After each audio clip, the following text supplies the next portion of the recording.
March மாதம் 10ஆம் திகதி 2019ஆம் ஆண்டு ஆராதனைக்கு வந்திருக்கிற உங்கள் அனைவரையும் அன்போடு இயேசுவின் நாமத்திலே வரவேற்கிறேன். 2019 මාර්තු 10 වෙනි ඉරුදින අපි සමග සම්බන්ධ වෙලා ඉන්න ඔබ සියලු දෙනාම යේසුස් ක්‍රිස්තුස් වහන්සේ නාමයෙන් ඉතා ආදරෙන් පිළිගන්නවා. Today is March the 10th year 2019 and I welcome you all to the Sunday service, and those of you who have joined us from all over the world, welcome. உலகத்தில் பல நாடுகளில் இருந்து நேரடியாக எங்களுடைய இந்த பிரசங்கத்தை பார்க்கின்ற உங்களை அன்போடு இயேசுவின் நாமத்திலே வாழ்த்தி வரவேற்கிறேன். ලෝකේ බොහෝ රටවල ඉඳලා සජීවීව අපි සමග සම්බන්ධ වෙලා මේ වැඩසටහන බලන හැම කෙනෙක්මත් අපි යේසුස් ක්‍රිස්තුස් වහන්සේ නාමයෙන් ඉතා ආදරෙන් පිළිගන්නවා. 1 யோவான் என்ற புத்தகத்திலே இருந்து நாம் வசனமாக பாடங்கள் படித்துக் கொண்டு வருகிறோம். එක යොහන් පොතේ ඉඳලා පදෙන් පදේ එක එක පාඩම් අපි ඉගෙන ගැනීම පැමිණෙනවා. We are meditating verse by verse from the book of 1 John, and we have done 2 Sundays and we have covered 4 verses, and today we are going to cover verses 5, 6 and 7. இரண்டு ஞாயிற்றுக்கிழமைகளிலே நாம் இதுவரைக்கும் සති දෙකක් තිස්සේ අපි මේ වනතුරු முதலாம் வசனத்திலே இருந்து 4ஆம் வசனம் வரைக்கும் படித்து விட்டோம். පළවෙනි පදේ ඉඳලා හතරවෙනි පදේ වෙනකන් ඉගෙන ගත්තා. இன்றைக்கு 5ஆம் 6ஆம் 7ஆம் வசனங்களை தியானிக்க போகிறோம். අදස්සේ පස්වෙනි පදේ හයවෙනි පදේ හත්වෙනි පදේ අපි බලන්න යනවා. இந்த 3 வசனங்களும் எதை பற்றி பேசுகின்றது என்றால் මේ පද තුන තුල මොනවා ගැන කතා කරනවද කියනවා නම් ஒளி, ආලෝකය ஒளி, ආලෝකය தேவனுடைய ஒளி.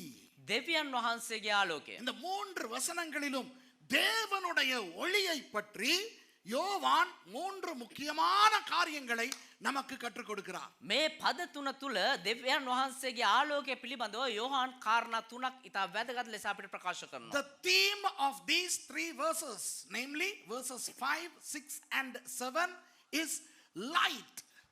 Light of what? Light of God.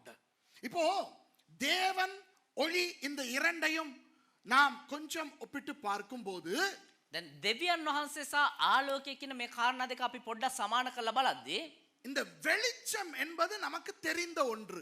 මේ ආලෝකය කියන්නේ අපිට තේරෙන පෙනෙන දෙයක්. நமக்கு தெரிந்த அந்த வெளிச்சத்தை அடையாளமாய் வைத்து අපි දන්නවා ආලෝකය කියන්නේ එක සංකේතයක් විදියට තියාගෙන ஆண்டவர் अनेक காரியங்களை நமக்கு கற்றுக் கொடுத்திருக்கிறார். දෙවියන් වහන්සේ බොහෝ කාරණා අපිට උගන්ලා තියෙනවා. God has used light, which we know as a symbol, to denote so many things pertaining to God.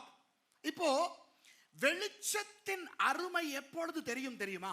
දැන් ආලෝකයේ මේ වටිනාකම කොයි වෙලාවද තේරෙන්නේ දන්නවද? ஒரு பயங்கர இருட்டிலே மாட்டிக்கொண்டால் தான் தெரியும். ඉතා ඝන අන්ධකාරයකට අපි වුණාම තමයි. இந்த வெளிச்சத்திலே இருக்கும் பொழுது அந்த வெளிச்சத்தினுடைய மகிமை நமக்கு தெரியாது.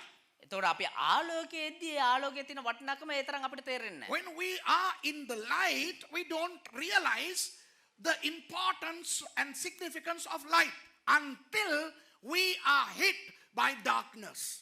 இப்ப பாருங்கள், இரவிலே வாகனம் ஓட்டிக்கொண்டு போகும் பொழுது දැන් රාත්‍රිකාරයේ අපි වාහනයක් එලවගෙන යද්දී அந்த விளக்கை பற்றி, வாகனத்தின் விளக்கை பற்றி நாம் யோசிப்பதே கிடையாது. දැන් ඒ වාහනේ තියෙනා වූ ඒ බල්බේ එහෙම නැත්නම් විදුලි ආලෝකය ගැන අපි හිතන්නේම නැහැ. ஆனால் திடீரென நம்முடைய வாகனத்தின் விளக்கு பழுதாகி அது இயங்காமல் போய்விட்டால் හැබැයි එකපාරටම අපේ වාහනේ තිබෙනා වූ බල්බේ එහෙම නැත්නම් ඒ විදුලි ආලෝකය මේ පිච්චිලා ගියා නම් அப்பொழுதுதான் தெரியும், එතකොට තමයි තේරෙන්නේ ஐயோ நான் அந்த வெளிச்சம் இல்லாமல் இந்த வாகனத்தை ஒரு அடி கூட நகற்ற முடியாதே என்று. අයියෝ ඒ වාහනේ ආලෝකය නැතුව අපිට එක අඩියක්වත් ඉස්සරහට යන්න බෑනේ කියලා එතකොට තමයි තේරෙන්නේ. அந்த வாகனத்தின் இயந்திரம் நல்ல இயந்திரமாக இருந்தாலும் வேலை இல்லை.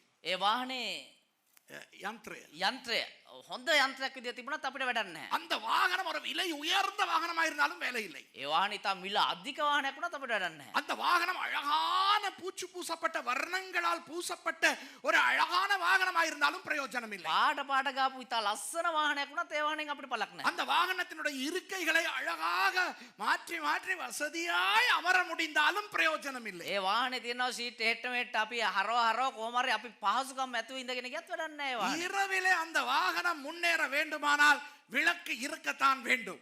රාත්‍රියේ ඒ වාහනේ ඉදිරියට ගමන් කරනම් ආලෝකයේ තියෙන්න තමා ඕනේ. We drivers, when we drive at night, we don't realize the importance of the lamp of the vehicle until the lamp dies. It doesn't matter if the vehicle is a very expensive, beautiful, comfortable vehicle. If there is no headlights, then you cannot go forward. You cannot move forward. இன்றைக்கு நிறைய கிறிஸ்தவர்கள் எப்படி இருக்கிறார்கள் தெரியுமா? බොහෝ කිතුනෝ කොහොමද ඉන්නේ දන්නවද? அழகான கிறிஸ்தவர்களாய் இருக்கிறார்கள். ලස්සන කිතුනෝ විදිහට ඉන්නවා. அவர்களுடைய உடைகளை பார்த்தால் பயங்கர பரிசுத்தமாய் இருக்கும். ඒගොල්ලෝගේ ඇඳුම් බැලුවොත් ඒව ඉතා අති ශුද්ධවන්ත විදිහට ඉන්නවා. Some Christians attire are so holy. நான் பார்த்திருக்கிறேன் சில ஊழியக்காரர்கள் මම දැකලා තියෙනවා සමහර සේවකයෝ விமானத்திலே நான் போகும்பொழுது பிரயாணம் போகும்பொழுது பார்ப்பேன் அந்த ரெவரண்ட் காலர் போட்டுக்கொண்டு பிரயாணம் செய்வார்கள். පාස්ටර් මේ ගුවන් යානයේ ගමන් කරදීම දැකලා තියෙනවා අර රෙවරන්ට් ඒ ඇඳුම දාලා එහෙම කට්ටිය යනවා. அது தப்பா? ඒක වැරදිද? இல்லவே இல்லை. වැරදි නැහැ. பார்க்கும் போதே தெரியும் வாவ் இவர் ஒரு பாஸ்டர் என்று.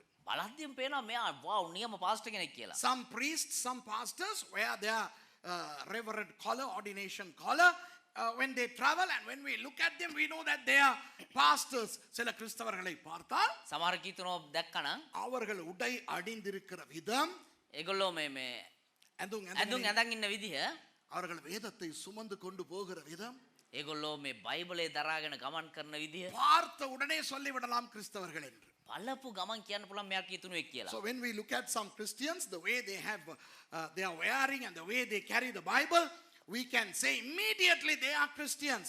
சபைக்கு சில பேர் வரும் பொழுது සමහරු සභාවට එද්දී அழகாய் வருவார்கள். ලස්සනට එනවා. Some people come to church beautifully, right? They carry the wonderful big huge visible Bible.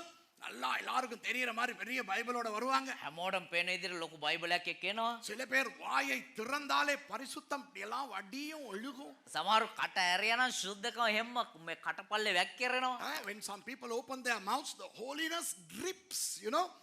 சில பேர்கிட்ட நீங்க பேசி பாருங்களே, hello, praise the Lord. සමහරුත් කතා කළා බලන්න hello praise Lord. Praise the Lord. Praise the Lord. இயேசு பீட்டாய். යේසු පිහිටා. நாங்க இயேசு பீட்டாய் எப்படி சொல்லுவோம்? நாங்க இயேசு பீட்டாய் எப்படி சொல்லுவோம்? අපි කොහොමද යේසු පිහිටා කියන්නේ? இயேசு பீட்டாய். යේසු පිහිටායි. ஆனா சில பேர் சொல்லும்போது හැබැයි සමහරු කියද්දි இயேசு பீட்டாய். යේසු පිහිටායි. அப்படியே இயேசுவே இறங்கி வந்த மாதிரி இருக்கும். ඒ කියන්නේ යේසුස් වහන්සේම බහැලා ආවිල්ලා වගේ. சூப்பர், அருமை, அழகு. නියමයි, හොඳයි, ලස්සනයි. ஆனால் ඒ නමුත් இன்றைக்கு தான் பார்க்க போகிறோம், අද දවස් තමයි බලන්න යනවා. ஒரு கிறிஸ்தவன் வெளிச்சம் இல்லாத கிறிஸ்தவனாய் இருந்தால் එක කිතුණුවෙක් ආලෝකය නැති කිතුණෙක් විදිහට හිටියානම් அவன் எவ்வளவு அழகாய் எவ்வளவு பார்க்க கவர்ச்சியாய் இருந்தாலும் பிரயோஜனம் இல்லை. அந்த அந்த இருட்டிலே லைட் இல்லாத கார் மாதிரி. එයා කොච්චර ලස්සන්ට බලද්දි කොච්චර ආකර්ෂණීයව හිටියත් වැඩක් නැහැ. ඒක හරියට අර අන්ධකාරයේ ගමන් කරන අර ආලෝකය නැති වාහනේ වගේ. You know, it is not profitable for a Christian to be very well attired and externally look holy if the person doesn't have light in his or her life. Okay? அப்போ வெளிச்சத்தின் அருமை எப்போ தெரியுமா? එතකොට ආලෝකයේ වටිනාකම කොයි වෙලාවද තේරෙන්නේ? இருளிலே தெரியும். අන්ධකාරයේදී තේරෙන්නේ. So when do you realize the importance of light? In the darkness. அப்போ ஆண்டவர் முதலாவது இந்த உலகத்தை படைக்கும் பொழுது என்ன செய்தார்? එතකොට දෙවියන් වහන්සේ පළමු කොට මේ ලෝකෙ මාවදී මොනවද කරේ? பாருங்கள், நீங்கள் ஆதியாகமம் முதலாம் அதிகாரத்திலே இரண்டாவது வசனத்தை வாசித்தால் ඔබ උප්පත්ති පොතේ පළවෙනි පරිච්ඡේද දෙවෙනි පදේ බැලුවොත් එහෙම அது சொல்லுகிறது ஆழத்தின் மேல் இருள் இருந்தது. එතකොට අපිට මේ පදේ බලන්න පුළුවන් අන්ධකාරයේ ගැඹුර තුල අන්ධකාරය විය කියලා. The Bible, when you read Genesis chapter 1 and verse 2, it says there was darkness. அந்த ஆழத்தின் மேல் இருள் வந்தது என்று இல்லை. ඒ ගැඹුර තුලට ආලෝකය ආව කියලා නැහැ. අන්ධකාරය ආලෝකය නෙවෙයි. කියන්නේ ගැඹුර තුල අන්ධකාරය ආවේ කියලා නැහැ. ஓகே, அந்தகாரය விய இருள் இருந்தது. ஆழத்தின் மேல் இருள் இருந்தது. අන්ධකාරය තිබුණා. Okay, the darkness was in the deep. It doesn't say the darkness came. ஏன் இருள் வந்தது என்று சொல்லவில்லை தெரியுமா? ஐ දන්නවද අන්ධකාරය ආව කියලා නැත්තේ? நல்லா கேட்டுக்கிறீங்க, இது ரொம்ப முக்கியமான விஷயம். හොඳට අහගන්න මේක ඉතාලි ஏற்கனவே இந்த சபைக்கு நான் சொல்லி கொடுத்திருக்கிறேன். මේක නිකම්ම මේ සභාවට උගන්ලා තියෙනවා. இருள் வருவதற்கு இருள் என்று ஒன்று இல்லை. අන්ධකාරය එන්න අන්ධකාරය කියලා දෙයක් නැහැ. For the darkness to come, there is nothing called darkness. இருக்கிற ஒன்று தானே வர முடியும். ஆமாவா இல்லையா? ඒක තිබුණා නම් එන්න පුළුවන්. வழங்குதா? இருந்தா தானே வர்றதுக்கு. තිබුණා නම් එන්න පුළුවන් නේ. இல்லாத ஒண்ணு எப்படி வரும்? නැති දෙයක් කොහමද එන්නේ? அப்ப நீங்க யோசிக்கலாம். එමනම් ඔබ හිතන්න පුළුවන්. என்னடா இந்த ஆளு இப்படி ஒரு கதை சொல்றான்? මෙයා මොනවද මේ වගේ කතාවක් කියන්නේ? இருள்னு ஒண்ணு இல்லையாமே. අන්ධකාරය කියලා දෙයක් නැල්ලු. எங்களுக்கு தெரியாதா? ஒவ்வொரு நாளும் தான் இருள் வருது. අපි දන්නේ නැහැ හැමදාම අන්ධකාරය එනවනේ. அப்ப இருள் இல்லாட்டி எங்க இருந்து வருது? එතකොට අන්ධකාරය නැත්තම් කොහෙන්ද දෙන්නේ? You may wonder. I mean, this guy is saying that there is nothing called darkness, and but we have darkness every day. Okay? What does he say? நான் உங்களுக்கு சொல்லுகிறேன். මම ඔබට කියන්නම්. இருள் என்றால் என்ன தெரியுமா? අන්ධකාරය කියන්නේ මොකක්ද දන්නවද? வெளிச்சம் இல்லாத நிலை. ආලෝකය නැති අවස්ථාව. Darkness is actually the absence of light. There is nothing called darkness. But there is nothing called darkness. But when you remove light, then the condition, the lightless condition is darkness. வெளிச்சம் இல்லாமல் போனால் ආලෝකය නැතිව ගියා නම් அந்த வெளிச்சம் இன்மை என்ற ஒரு நிலை வரும் அல்லவா? ඒ ආලෝකය නැහැයි කියන අවස්ථාව වෙනව නේද? அதற்கு பேர் தான் இருள். ඒකට නම තමයි අන්ධකාරය. இப்போ இருள் என்று ஒன்று இருந்தால் ඒතර අන්ධකාරය කියලා දෙයක් තිබුණා නම් இப்போ அந்த இருளுக்கு வர முடிந்திருக்க வேண்டும். ඒ අන්ධකාරය දැන් එන්න පුළුවන්කම තියෙන්න ඕනේ. வருமா? එනවද? திடீரென எல்லா கர்ட்டன்களை மூடி இந்த விளக்குகளை எல்லாம் அணைத்தால் අපි දැන් එකපාරට මේ කර්ටන් සේරම වහලි වෙලා මේ ලයිට් සේරම ඔෆ් කරා නම් திடீரென இந்த அரங்கமே இருளாகிவிடும். එතකොට මේ කාමරේම අන්ධකාරය වෙයි. இருள் எங்கிருந்து வந்தது? ඒතර අන්ධකාරය කොහෙන්ද ආවේ? வரவில்லை. ආවේ නැහැ. இந்த வெளிச்சம் இல்லாமல் போனவுடன் මේ ආලෝකය නැතිව ගිය ගමන් இருக்கும் அந்த நிலைக்கு பெயர் தான் இருள். ඒ ඇති වෙනා තත්වයට නම තමයි අන්ධකාරය. We are in light right now, and if you close the curtains and switch all the lights off, then this place will become dark. So by definition, darkness is the absence of life. அதுபோல ඒ වගේ ஒரு கிறிஸ்தவன் இருளுக்குள் வருவதற்கு එක කිතුණෙක් අන්ධකාරය තුලට පැමිණෙන්න பிசாசு அவனுக்குள் வர தேவையில்லை. යක්ෂයා ඔහු තුලට එන්න අවශ්‍ය නැහැ. வணங்குதா? ஆண்டவருடைய வெளிச்சம் நம்முடைய வாழ்க்கையிலிருந்து அகன்று போனாலே දෙවියන් වහන්සේගේ ආලෝකය අපි තුලින් ඉවත්ව ගියා නම් நம் வாழ்க்கைக்குள் இருள் வந்து விடுகிறது. අපේ ජීවිතය තුළට අන්ධකාරය පැමිණෙනවා. We don't need the devil to come and possess us for us to be in darkness.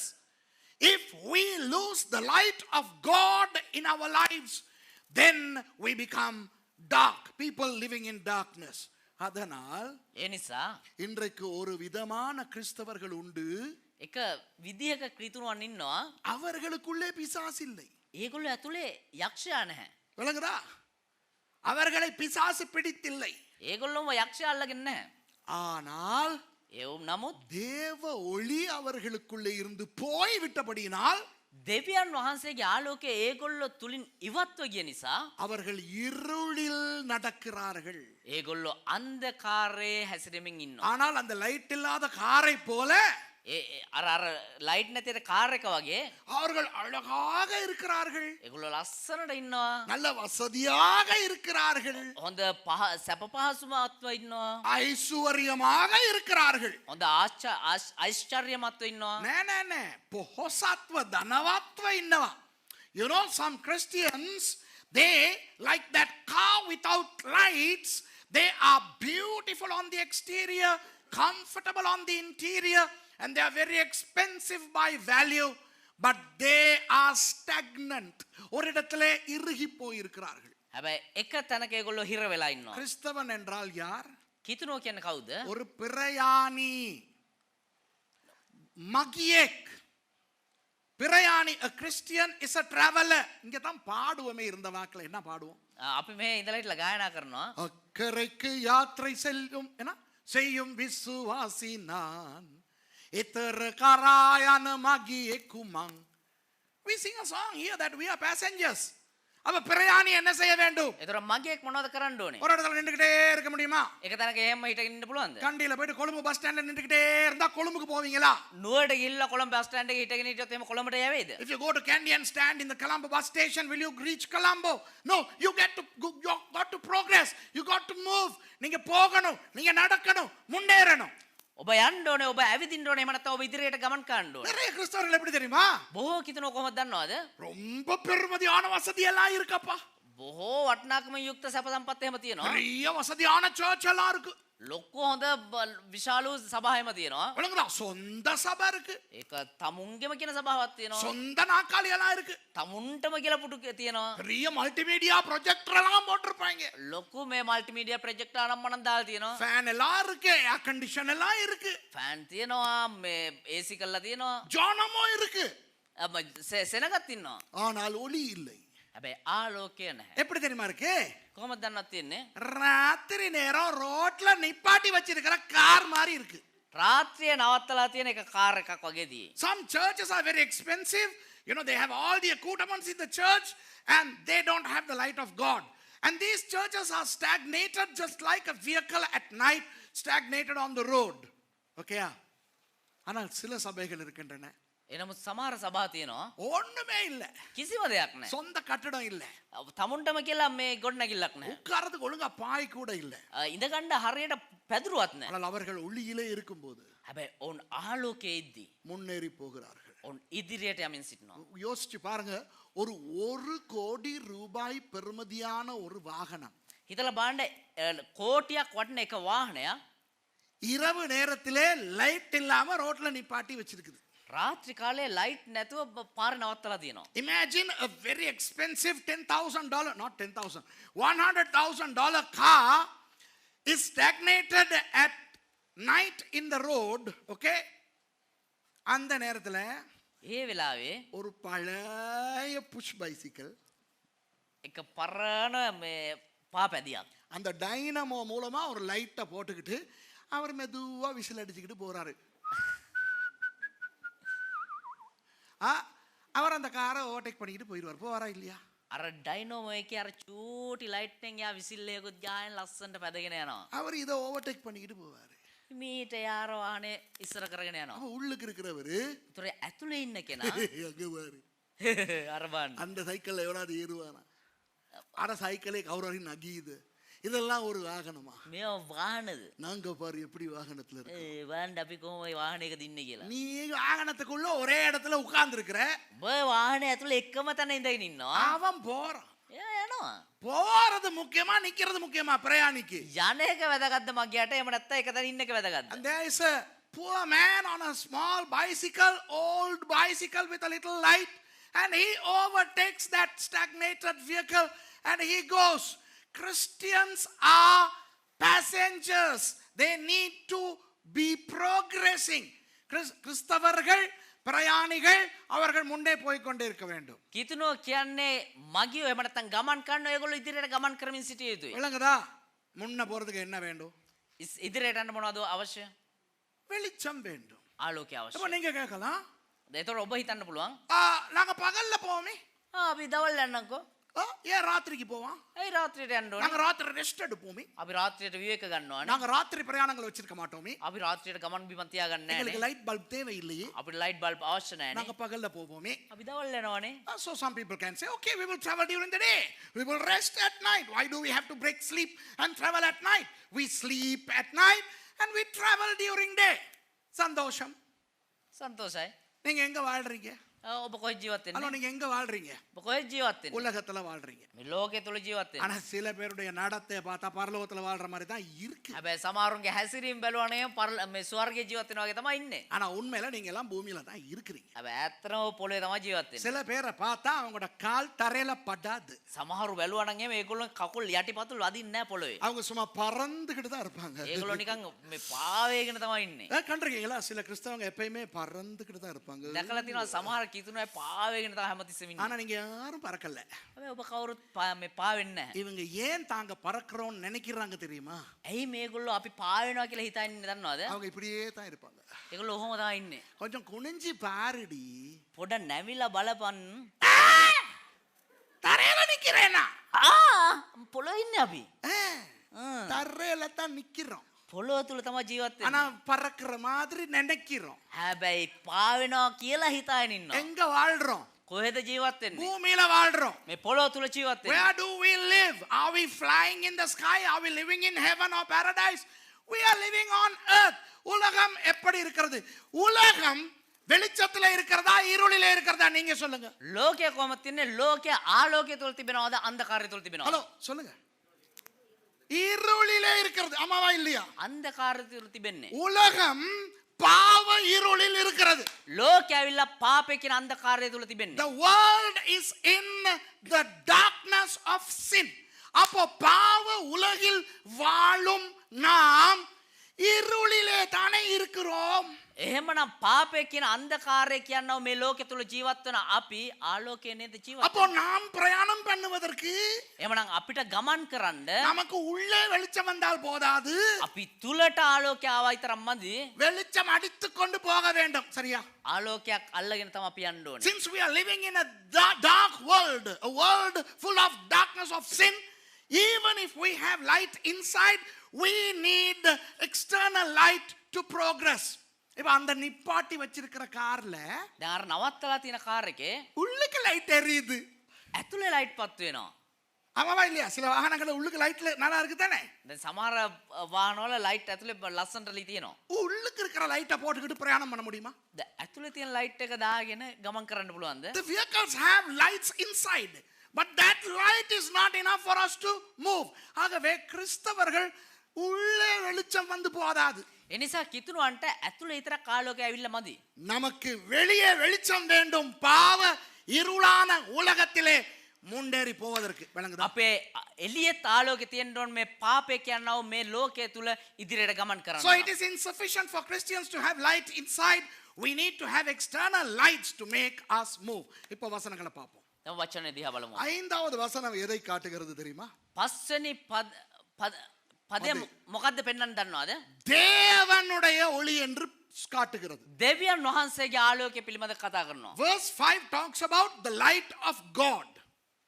ஆறாவது வசனம் எதை காட்டுகிறது தெரியுமா? 6 වෙනි පදය මොකක්ද දන්නවද පෙන්වන්නේ? அந்த வெளிச்சம் நமக்கு வருவது எப்படி என்று காட்டுகிறது. ඒ ආලෝකය අපිට පැමිණෙන්නේ කොහොමද කියලා පෙන්වනවා. Verse 6 shows us how that light of God comes to us.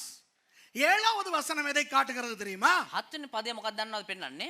அந்த வெளிச்சத்தை வைத்து நாம் எப்படி முன்னேறலாம் என்று காட்டுகிறது. ඒ ආලෝකය තියාගෙන අපි කොහොමද ඉදිරියට යා හැක්කේ කියලා. Verse 7 shows us as to how we can progress using that light. அப்ப முதலாவது என்ன பார்க்க போகிறோம் ஐந்தாம் வசனத்திலே? ඒතර 5 වෙනි පදේ අපි පළමුවට මොකක්ද බලන්න යන්නේ? What are we going to see first in verse 5? The light of God. தேவனுடைய வெளிச்சம், தேவனுடைய ஒளி. දෙවියන් වහන්සේගේ ආලෝකය. இரண்டாவதாக ஆறாவது வசனத்தில் என்ன பார்க்க போகிறோம்? දෙවියන්ට 6 වෙනි පදෙන් අපි මොකක්ද බලන්න යන්නේ? அந்த தேவனுடைய ஒளியை நாம் அடைவது எப்படி? ඒ දෙවියන් වහන්සේගේ ආලෝකය තුල අපි හැසිරෙන්නේ කොහොමද? Secondly, we are going to learn as to how we are going to get that light of God onto us in verse 6. அடுத்தது ஏழாவது வசனத்திலே மூன்றாவது காரியம், 7 වෙනි පදේ 3 වෙනි කාරණාව நாம் தொடர்ந்து எப்படி அந்த வெளிச்சத்திலே முன்னேறுவது. අපි දිගටම කොහොමද ඒ ආලෝකය තුල ඉදිරියට ගමන් කරන්න කියලා. Thirdly, in verse 7 we are going to see as to how we can progress in that light. ஐந்தாவது வசனத்தை பார்ப்போம். 5 වෙනි පදයක් බලමු. வாசிப்போமா? 1 யோவான் 1:5. 1 யோவான் 1:5. First John chapter 1 verse 5. தேவன் ஒளியாயிருக்கிறார், அவரில் எவ்வளவேனும் இருள் இல்லை. இது நாங்கள் அவரிடத்தில் கேட்டு உங்களுக்கு அறிவிக்கிற விசேஷமாய் இருக்கிறது. අප විසින් උන්වහන්සේගෙන් අසා තිබෙන්නා වූ නුඹලාට දන්වන්නා වූ පණිවිඩය නම් දෙවියන් වහන්සේ ආලෝකයේ බවත් උන්වහන්සේ තුල කිසිම අන්ධකාරයක් නැති බවත්ය. This then is the message which we have heard of him and declare unto you that God is light and in him is no darkness at all. இதை எழுதுவது யார்? මේක ලිව්වේ කවුද? யோவான். யோவான். இயேசுவின் சீஷனாகிய யோவான். යේසුස් වහන්සේගේ ගෝලයා වන්නා වූ யோவான். அவர் பரலோகம் போயிருக்கிறாரா? ඔහු ස්වර්ගයට ගියාද? இல்லையே. ගියේ නෑ. அவர் தேவனை கண்டிருக்கிறாரா? ඔහු දෙවියන් වහන්සේ දැකලා තිබෙනවද? இல்லையே. නෑනේ. அப்போ அவர் எப்படி சொல்ல முடியும் தேவனை பற்றி? එහෙමනම් එයාට කොහොමද කියන්න පුළුවන් දෙවියන් වහන්සේ ගැන? Who writes this? John, the disciple of Jesus. Has he ever been to heaven? No. Has he seen God? No. So how can he say something about God? இப்போ பாருங்க நிறைய பேர் வந்து දැන් බොහෝ දෙනා ඇවිල්ලා என்னைய பத்தி சொல்லுவாங்க. පාස්ටර් කෙනෙක් කියනවා. என்னைய பத்தி சிலர் நல்லதும் சொல்லுவாங்க, සමහරු පාස්ටර් කෙනා හොඳ දේත් කියනවා. சிலர் கெட்டதும் சொல்லுவாங்க. සමහරු නරක දේත් කියනවා. சில பேர் பெல்வுட பத்தி சொல்லுவாங்க, සමහරු බෙල්ලුඩ්ඩේ ගැන කතා කරනවා. நல்லதும் சொல்லுவாங்க, හොඳ දේත් කියනවා. கெட்டதும் சொல்லுவாங்க. නරක දේත් කියනවා. இதுல விசேஷம் என்னன்னா, මේකේ විශේෂත්වය මොකක්ද කියනවා இந்த නම් நல்லதோ கெட்டதோ என்னைய பத்தியோ பெல்வுட பத்தியோ பேசுற ஒரு முக்காவாசி பேர் என்னையும் கண்டதில்ல, பெல்வுடையும் கண்டதில்ல. හොඳද නරකද බෙල්ලුඩ් ගැන හෝ පාස්ටර් ගැන හෝ කතා කරන භාගයක් දෙනා බෙල්ලුඩ් දැකලත් නැහැ. පාස්ටර් දැකලත් නැහැ. Many people talk about me, good things and bad things. Many people talk about Bellwood, good things and bad things. And over 75% of those people don't know me. They haven't seen me. They haven't seen Bellwood. இந்த யூடியூப்ல மாத்திரம் என்னுடைய பிரசங்கத்தை பார்த்துட்டு මේ YouTube එකේ විතරක් දේවදාසයාගේ දේශනා බලලා சில பேர் நினைப்பாங்க, සමහරු හිතනවා ஐயோ இவர் பயங்கர பரிசுத்தர் அப்படி. අයියෝ මෙයා ඊතා යහපත් වූ සුද්ධවන්තයෙක්. You know, some people who watch YouTube, they think, oh, this guy is a very, very, very holy saint. அப்போ ஒரு பெரிய ஒரு பரிசுத்த ஒரு பாஸ்டரை பார்க்க ஒரு ஆவிக்குரிய ஒரு ரிஷியை பார்க்கிறதுக்கு இங்க வருவாங்க. තොර ආත්මික වූ ඒ වගේම ඊතා සුද්ධ වූ මේ දේව සේවකයෙක් බලන්න මෙහෙට එනවා. ஒரு நாள் இப்படிதான் ஒரு கூட்டம் வந்திருக்குது கீழே. එක දවසක් මෙහෙම තමයි එක කණ්ඩායමක් ආව මේ அவங்க வந்தது யாரை பார்க்க? එලා කවුරු බණ්ඩ දාවේ? அந்த யூடியூப்ல வர்ற பரிசுத்தவான பார்க்க. ඒ YouTube එකේ ඉන්නා වූ ඒ සුද්ධවන්තයව බලන්න. வணங்குதா? நான் மூஞ்சில கருப்பா டெட் சி சேரெல்லாம் அப்பிக்கிட்டு පාස්ටර් ඒ වෙලාවේ අර මේ මල මුහුදේ අර මඩ එහෙම සේරම කළු පාටට මූණේ ගාගෙන பயலுகளோட வாலிபால் விளையாடி முடிச்சு මේ ශිෂ්‍යයොත් එක්ක වොලිබෝල් එහෙම සෙල්ලම් කරලා ඉවර වෙලා அன்னைக்கு மழை வேற, එදා වැස්ස சேத்துல விளையாடி இங்கெல்லாம் சேரு ඒ මඩේ සෙල්ලම් කළා මේ ඇඟ හැමතැන මඩ ගාගෙන மூஞ்சில கருப்பா அப்பிக்கிட்டு මූණේ අර කළු පාටට ගාගෙන பைத்தியக்காரனுக்கு சட்டை போட்ட மாதிரி கீழே இறங்கி வாரேன். මේ පිස්සෙකුට ඇඳුමක් අඳව වගේ පල්ලෙහාට ඇවිදගෙන එනවා. வந்த உடனே நான் கேட்டேன், இவங்க யாருன்னு. ආපු ගමන් මේගොල්ලෝ කවුද? உங்களை பார்க்க வந்திருக்கிறாங்க. ඔයාව බණ්ඩ ඇවිල්ලා තියන්නේ. அப்ப நான் கேட்டேன், அப்படியா, பிரைஸ் லார்ட், எங்க இருந்து வாரீங்கன்னு. அவங்க ஒன்றும் பேசுறாங்க இல்ல. ඇත්තට ප්‍රේස් ලෝඩ් මේ ඔයාලා කොහෙන්ද ඇවිල්ලා තියන්නේ කියලා ඇහුවා. ඒගොල්ලෝ මොකුත් කියන්නේ නැතුව තඩමාරු වෙනවා. அவங்களுக்கு ஆவி ஆத்துமா சர்றால இடம் மாறி போயிடுச்சு. ඒගොල්ලෝගේ ආත්මය ප්‍රාණය ශරීරය දැන් මාරු වුණා. அந்த பரிசுத்தவானா இவன். අර සුද්ධවන්තයාද මේ? இந்த ஸ்லைட் ஒன்று போட்டு காட்டினாங்க இல்லையா? අර අපි මේ පෙන්නුවේ වැඩසටහන. நேத்து என்ன நடந்துச்சு தெரியுமா? ඊ මොනවද දන්න සිද්ධ වුනේ? நான் ரோட்டுல, පාස්ටර් මේ පාරේ இவங்க எல்லாம் என் மேல, මේ සේරම පාස්ටර්ගේ ඇඟ උඩ. அந்த வந்து இவர் போட்டோ எடுக்கிறாரு. ඒක ඇවිල්ලා මෙයා ෆොටෝ ගන්නවා. அத ஸ்லைட்ல வேற போட்டு காட்டுறோம். ඒක මේ අපි මේකේ දාලා පෙන්නනවා. விளங்குதா உங்களுக்கு? You know, some people, they think I am a saint. They come expecting a saint, but then when they come and they see me, then their spirits, souls, bodies are displaced. You know, இதே மாதிரி மத்த மாதிரி இருக்கு. මේ වගේම අනිත් පැත්තක් තියෙනවා. என்ன தெரியுமா? මොකක්ද දන්නවද? ஐயோ, பாஸ்டர் சுரேஷ் எங்களோட எல்லாம் பேச மாட்டார். අයියෝ පා සුරේෂ් අපිත් එක්ක කතා කරන්නේ. அவர் எங்களோட எல்லாம் பழக மாட்டார். ඒ තරම් අපිත් එක්ක යා මේ එකතු වෙන්නේ නැහැ. அப்படின்ட்டு இங்க வந்தா, එහෙම හිතලා මෙහි ආවනම් ஐயோ இந்த ஆள் நம்மள மாதிரி ஒரு நார்மல் ஆள் தானேன்னு நினைக்கிறவங்களும் இருக்கிறாங்க. අයියෝ මේ ආවිල්ලා අපි වගේම සාමාන්‍ය කෙනෙක් ඉදිරි ඉන්නව අනේ කියලා හිතන කට්ටියක් ඉන්නවා. அப்போ நல்லதும் நினைத்து விட்டு அப்படி இல்லையே என்று நினைக்கிற நேரமும் உண்டு. ඒතර හොඳ හිතාගෙන ඇවිල්ලා එහෙම නැහැ කියලා හිතන කට්ටියක් ඉන්නවා. கெட்ட மாதிரி நினைச்சிட்டும் வந்துட்டு அப்புறம் நல்ல மாதிரி புரிஞ்சுக்கிறதும் உண்டு. ඒතර නරක විදියට හිතාගෙන ඇවිල්ලා ඊට පස්සේ හොඳ විදියට අවබෝධ කරගන්න කට්ටියක් ඉන්නවා. சில பேர் வந்து என்னுடைய போஸ்டர்களை பார்த்த உடனே எந்த தெய்வமே, எந்த போஸ்டருக்கு எங்க இருந்து என் மூஞ்சி எடுக்கிறாங்க தெரியுமா? ஃபேஸ்புக்ல இருந்து. දැන් සමහරු පාස්ටර්ගේ මේ පෝස්ටර් එහෙම දැක්කාම ஓகே அன்னைக்கு පාස්ටර්ගේ පෝස්ටර් එහෙම දැක්කාම මේ ඒ දාලා තියෙන ෆොටෝ එහෙම ගන්න Facebook එකෙන්. அதில் எடுத்து அதில் நான் சர்க்கஸ்காரன் மாதிரி இருப்பேன், சிகப்பு சட்டை ஒன்று போட்டுக்கிட்டு புதிய வானம் அப்படின்னு இருப்பேன், எம்ஜிஆர் மாதிரி இருப்பேன். සමහර අයilla මේ ඒක අර Facebook එකේ අර එක එක මල් ඇඳුම් එහෙම දාගෙන සර්කස් කාර්යය වගේ ඉන්නවා මේ කවුද විජය කුමාරතුංග වගේ.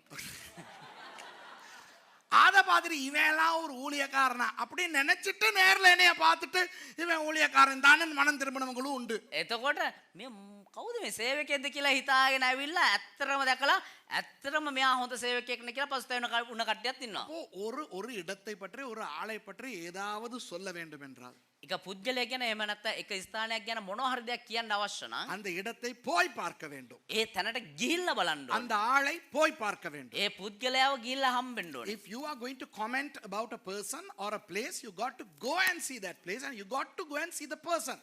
Now here we see John talking about God. Has he gone to heaven?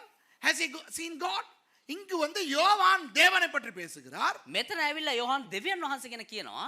அவர் தேவனை கண்டிருக்கிறாரா? එයා දෙවියන් වහන්සේ දැකලා තියෙනවද? அவர் பரலோகம் போயிருக்கிறாரா? එයා ස්වර්ගයට ගිහිල්ලා තියෙනවද? இல்லை. නෑ. அப்ப எப்படி அவர் சொல்ல முடியும்? එමනම් කොහොමද එයාට කියන්න පුළුවන්? How can he say? அவர் அதைத்தான் அங்கே விளக்கப்படுத்துகிறார். එයා ඒක තමයි එතන විස්තර කරලා அவர் දෙන්නේ. சொல்லுகிறார், එයා කියනවා இது நாங்கள் அவரிடத்தில் கேட்டு உங்களுக்கு அறிவிக்கிற விசேஷம்.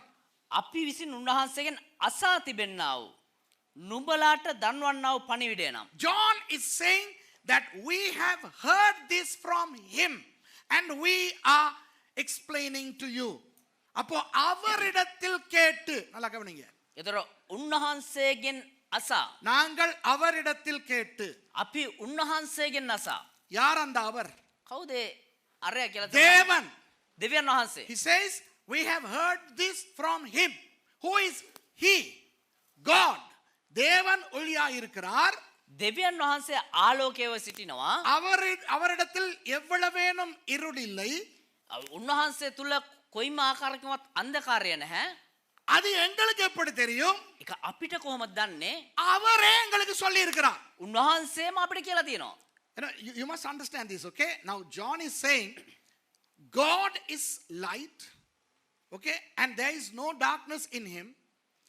He has told us.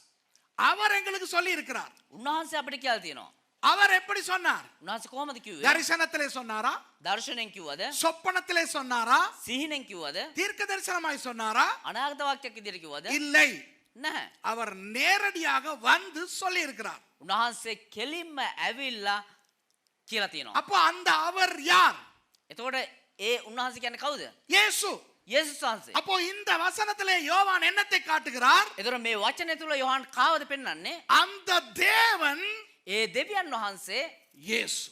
යේසුස් அந்த වහන්සේ. தேவன் தான் இயேசு. ඒ දෙවියන් වහන්සේ තමයි යේසුස් වහන්සේ. இயேசு தேவன் என்று காட்டுகிறார். යේසුස් වහන්සේ දෙවියන් වහන්සේ කියන එක පෙන්වනවා. By using the word he, John is saying that this he who is Jesus is none other than God.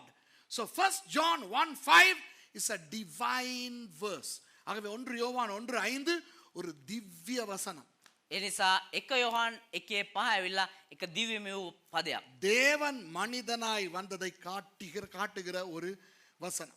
දෙවියන් වහන්සේ මනුෂ්‍යාකාරයෙන් ආව වූ දේ පෙන්වනා වූ එක වචනයක්. இதே யோவான் தனது சுவிசேஷத்திலே சொல்லுகிறார். මේ යෝහන් තමයි යෝහන් සුභාරංචි කියන්නේ. இயேசு சொல்லுகிறாராம், நானே உலகத்துக்கு ஒளியாய் இருக்கிறேன். යේසුස් වහන්සේ කියනවලු මම මේ ලෝකයට ආලෝකය The කියලා. same John is saying in his gospel that Jesus said, I am the light of the world. அப்போ தேவன் ஒளியாய் இருக்கிறார் என்று ஒளியாகிய தேவனாகிய இயேசுவே எங்களுக்கு வந்து சொல்லி இருக்கிறார் என்று இவர் காட்டுகிறார். එතකොට දෙවියන් වහන්සේ ආලෝකයව සිටිනවා කියන එක ආලෝකයේ සිටිනා වූ දෙවියන් වහන්සේම අපිට ප්‍රකාශ කරා කියලා පෙන්වනවා. கவனிங்கள் இந்த வசனத்தை. தேவன் ஒளியாய் இருக்கிறார், அவ்வளவுதான். දෙවියන් වහන්සේ ආලෝකයේ බවත්. Here the verse says God is light. வசனம் இப்படி சொல்லவில்லை. පදේ ඒ වචනේ මෙහෙම කිව්වේ නැහැ. தேவனிடத்தில் ஒளி இருக்கிறது சொல்லிருக்கா? දෙවියන් වහන්සේ ඉන්නව තැන ආලෝකය තිබුණා. නෑ, දෙවියන් වහන්සේ ළඟ ආලෝකය තිබෙනවා. එහෙම නෑ. It doesn't say God has light. God is light.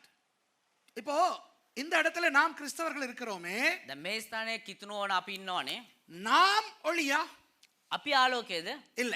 නැහැ. நமக்குள் ஒளி இருக்கிறது. අපි තුල ආලෝකය තිබෙනවා. தேவனுடைய ஒளி. දෙවියන් වහන්සේගේ ආලෝකය. நாம் ஒளியா? අපි ආලෝකයේද? இல்லை. නැහැ. ஆனால் தேவனுக்குள் ஒளி இல்லை. හැබැයි දෙවියන් වහන්සේ තුළ ආලෝකය නැහැ. தேவனே ஒளியாயிருக்கிறார். දෙවියන් වහන්සේම ආලෝකයව සිටිනවා. God is light. It's not that God has light, but God is light. இப்போ ஆண்டவர் ஒளியாயிருக்கிறார். உங்களுக்கு ஒளியை பற்றி என்ன தெரியும்? ඒතර ආලෝකය ගැන ඔබ මොනවද දන්නේ? உங்களுக்கு எனக்கும் ஒளியை பற்றி என்ன தெரியும்? ඔබටත් මටත් ආලෝකය ගැන මොනවද දන්නේ? உண்மையை சொல்லவா? ඇත්තටම කියන්න ஒன்றுமே தெரியாது. කිසිම දෙයක් දන්නේ නැහැ. என்ன தெரியும் தெரியுமா? මොනවද දන්නේ දන්නවද? ஒளின்னு ஒன்று இருக்கு. ආලෝකය කියලා දෙයක් තියෙනවා. அது இருந்தா எங்களுக்கு கண்ணு தெரியும். ඒක තිබුණා නම් අපිට මේ ඇස් වලට පේනවා. அந்த ஒளி இல்லாட்டி கண் இருந்து வேலை இல்லை. ඒ ආලෝකය නැත්තම් මේ ඇස් තිබිලා වැඩක් නැහැ. இவ்வளவுதான் நமக்கு ஒளியை பற்றி தெரியும். මෙච්චර තමයි අපිට ආලෝකය ගැන දන්නේ. All what we know about light is that there is a thing called light. And as long as there is light, our eyes can function. If there is no light, even our eyes are futile. Okay? இப்போ உலகத்துக்கு ஒளியை கொடுக்கிறது எது? දැන් ලෝකයට ආලෝකය දෙන්නේ මොකද්ද? சூரியன். සූර්යයා. சூரியனை பார்க்க முடியுமா? සූර්යාව බලන්න පුළුවන්ද? That which gives light to the world is the sun. Can you look at the sun? சூரியனை பார்க்க முடியுமா? ඒ සූර්යාව බලන්න පුළුවන්ද? முடியாது. බෑ. சூரியனை பார்க்க முடியாது என்றால் என்ன அர்த்தம்? ඒ සූර්යා බලන්න බෑ කියන එකේ මොකද්ද තේරුම? ஒளியை பார்க்க முடியாது. ආලෝකය බලන්න බෑ. If you can't see the sun, that means you can't see the light. சூரியனையே பார்க்க முடியாது என்றால் සූර්යාවම බලන්න බෑ කියනවා නම් சூரியனை உண்டாக்கிய ஆண்டவரை பார்க்க முடியுமா? ඒ සූර්යාව නිර්මාණය කරව දෙවියන් වහන්සේව බලන්න පුළුවන්ද? அவருடைய ஒளி எவ்வளவு பிரகாசமாய் இருக்கும். ඒතර උන්වහන්සේගේ ආලෝකය කොච්චර ප්‍රබලවත්ව තියෙද? If we cannot see the sun, how can we see God who created the sun? ஆகவே தேவனை பார்க்க முடியுமா? ඒ දෙවියන් වහන්සේව බලන්න පුළුවන්ද? பார்க்க முடியவே முடியாது. බලන්න හිතන්නවත් බෑ. அதனால் தான் அவர் சிலைகளை வெறுக்கிறார். ඒ නිසා තමයි උන්වහන්සේ රූපය අප්‍රිය කරන්නේ. That is why God hates idols. ஆண்டவர் மாதிரி ஒரு சிலையை செஞ்சு வச்சுக்கிட்டு දෙවියන් වගේ ඒක රූපයක් තියා හදලා இதுதான் ஆண்டவர்னா ஆண்டவருக்கு எப்படி இருக்கும்? මේක තමයි දෙවියන් වහන්සේ කියවන දෙවියන් වහන්සේට කොහොම තියෙයිද? இப்ப பாருங்க நம்ம சின்ன பிள்ளைகள் சூரியனை வரையும். எப்படி வரையும்? දැන් අපේ පොඩි ළමයි මේ සූර්යාව අඳිනවා හිර අඳිනවා. அப்படி ஒரு வட்டம் போடும். මේක රවුමක් අඳිනවා. அப்படி இப்படி இப்படி இப்படி இப்படி சுத்தி கோடு கீறும். ඊට පස්සේ වටේට මෙහෙම ඉරි දානවා. ஒரு நீட்ட கோடு, ஒரு குட்டி கோடு, அப்புறம் ஒரு நீட்ட கோடு, அப்புறம் ஒரு குட்டி கோடு. එක දිග ඉරක් ඊට පස්සේ පොඩි ඉරක් දිග ඉරක් පොඩි ඉරක්. அப்புறம் நடுவுல ரெண்டு கண், ஒரு மூக்கு, ஒரு வாய். ඊට පස්සේ මැදින් ඇස් දෙකකුයි නහයකුයි කටකුයි අඳිනවා. இதுதான் சூரியன். මේක තමයි ඉර. அது உண்மையாவே சூரியனா? ඒක ඇත්තටම ඉරද? சொல்லுங்க பாப்போம். இது யாருக்கு நல்லம்? මේ කාටද හොඳ? சின்னோண்டு பாப்பாவுக்கு தான் நல்லம். මේ කුඩා දරුවන්ට තමයි හොඳ. அந்த பாப்பா வளர்ந்து வந்த பிறகு ඒ කුඩා දරුවා වර්ධනය වුණාට පස්සේ என்னைய மாதிரி ஒரு எரும மாட்டு சைஸுக்கு வந்த பிறகு මම වගේ එක මීහරක් සයිස් එකට ආවම இன்னும் அதுக்கு மூஞ்சி கண் ரெண்டு மூக்கு வரைஞ்சி கோடு தான் கீறுதுன்னா තාමත් මේ රවුම ඇඳලා ඉරි ඇඳලා අර නහය ඇස් දෙකයි කටයි දැම්මනම් இது இன்னும் வளரலன்னு அர்த்தம். ඒක තේරුම තාමත් මෙයා වර්ධනය වෙලා නැහැ කියන එක. விளங்குதா? இது இன்னும் பாப்பாவா இருக்குன்னு அர்த்தம். තාමත් කුඩා ලදරුවෙක්ව මෙයා ඉන්නවා. விளங்குதா உங்களுக்கு? ஆமாவா இல்லையா? ඇත්තද වරුද? You know the children draw the sun. They draw a circle and then they draw the rays, a long line and a small line. Long line and a small line.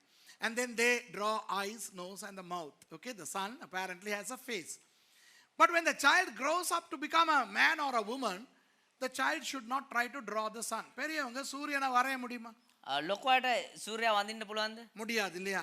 අඳින්න බෑ. இப்போ நல்ல நேரம் சூரியனா இருக்குது. දැන් ඉර විදියටම තියෙනවා. சூரியன் ஒரு நபரா இருந்து ඉර එක පුද්ගලයෙක් විදියට ඉඳලා இத வரைஞ்சி சூரியனை காட்டி இதுதான் நீ நான் அதுக்கு எப்படி இருக்கும்? ඒක මේ රූපයකට ඇඳලා මේ ඔයා තමයි කියලා තිබ්බනම් කොහොමද? சரி நம்ம நம்மை குறித்து பேசுவோம். හරි අපි ගැන කතා කරමු. எத்தனை பேருக்கு போட்டோ ஆசை? කී දෙනෙකුටද ෆොටෝ ආස? போட்டோ பிடிக்க எத்தனை பேருக்கு ஆசை? ෆොටෝ ගන්න කී දෙනෙකුට ආසයිද? ஐயோ கைய தூக்குறாங்க இல்ல. අත උස්සන්නේව නැහැ. இந்த இப்ப இங்க இருந்து நான் உங்கள போட்டோ ஒன்னு எடுத்து දැන් මෙතන ඉඳලා මම ඔබ ෆොටෝ එකක් අරගෙන பிறகு உங்களுக்கு அந்த போட்டோவை காட்டா நீங்க எங்க என்னத்தை பாப்பீங்க தெரியுமா? உங்களை தான் தேடுவீங்க. எங்க පස්සේ ඔයාලට මේ ෆොටෝ එක පෙන්වනවා නම් ඔබ මොනවද දන්නවද හොයන්නේ? ඔබවම තමයි හොයන්නේ. ஆமாவா இல்லையா? ඇත්තද වරුද? எங்க நான் ஐயோ என் மூஞ்சி மறைஞ்சு போயிருக்கே. ஐயோ நான் கண்ணை மூடிக்கிட்டு இருக்கிறேனே. ஐயோ அந்த முன்னுக்கு இருக்கிற தருதலோட தலை எந்த மூஞ்ச மறைச்சிருச்சே. එතකොට හොයයි අයියෝ කෝ මම මාව පෙන්නේ අයියෝ මගේ ඇස් දෙක වැහිලානේ අයියෝ මේ ඉස්සරහා ඉන්න කාගේ මගේ මූණ වැහිලානේ උට කියලා බලයි. You know when you look at a group photo you will look at yourself there. Where am I? You know, oh, I am closing my eyes. You know, take another one. அம்மாவா இல்லையா நடக்குதா இல்லையா? එම සිද්ධ වෙනවද නැද්ද? இப்போ உங்க சின்ன புள்ள දැන් ඔබේ කුඩා දරුවා இப்படி ஒரு வட்டம் ஒன்று போட்டு එක මෙහෙම රවුමක් ඇඳලා இப்படி ஒரு நேர கோடு ஒன்று போட்டு මෙහෙම දිගට ඉරක් ඇඳලා இப்படி ஒரு கோடு இப்படி ஒரு கோடு போட்டு මෙහෙම ඉරක් ඇඳලා மேலே கைக்கு இப்படி ரெண்டு கோடு போட்டு මෙහෙම උඩ අත් දෙකට මෙහෙම ඉරක් ඇඳලා இதுதான் நீங்க මේ තමයි ඔයා. காட்டினா உங்களுக்கு எப்படி இருக்கும்? එහෙම පෙන්වන ඔබට කොහොමද? சந்தோஷமா இருக்கும். සතුටුයි. ஐயோ என் புள்ள என்ன வரைஞ்சு காட்டுதேன்ட்டு. අයියෝ මගේ දරුවා මාව ඇඳලා තියෙනවනේ කියලා සන්තෝෂයි. இதே நீங்க பாஸ்போர்ட் கம்பெனிக்கு போயிட்டு பாஸ்போர்ட் எடுக்கிறதுக்கு මේකම ඔයාලා ගිහලා පාස්පෝර්ට් ගන්න ගියපාම இந்த போட்டோ என்னே வரைஞ்சு தாடாளி புள்ளகிட்ட போட்டோ கேக்குறாங்க. දරුවට කියයි මේ මගේ ෆොටෝ එක ඇඳලා දෙන්න පුතේ. இத கொண்டு போய் காட்டினா எப்படி இருக்கும்? ඒක ගෙනියලා පෙන්නොත් එහෙම කොහොමද තියෙද? இதுதான் நீங்கன்னு ஒரு படத்தை ஃப்ரேம் பண்ணி போட்டா நல்லா இருக்குமா? මේ තමයි ඔයා කියලා ඒක ඒ චිත්‍රය මේ ප්‍රේම් කරලා එල්ලුවොත් හොඳට තියෙද? Would you like your picture as the picture the children draw? No. உங்க போட்டோ நல்லா இருந்தா தானே உங்களுக்கு ஆசை. ඔබේ රූපය ලස්සනට තිබුණා නම් තමයි ඔබේ ෆොටෝ එකට ඔබ ආස වෙන්නේ. அப்போ ஆண்டவரை ஒளியாய் இருக்கும் தேவனை එතකොට දෙවියන් වහන්සේම එහෙම නැත්නම් ආලෝකයේ වන්නා වූ තැන් වහන්සේව எப்படி சிலையில கொண்டு வந்து வச்சிருக்கான் தெரியுமா? කොයි ආකාරයෙන්ද මේ පිළිම වලට රූප වලට ගෙනල්ලා තියෙන දන්නවද? ஒண்ணுல அவர் இன்னும் இப்படி தான் இருக்கிறார்.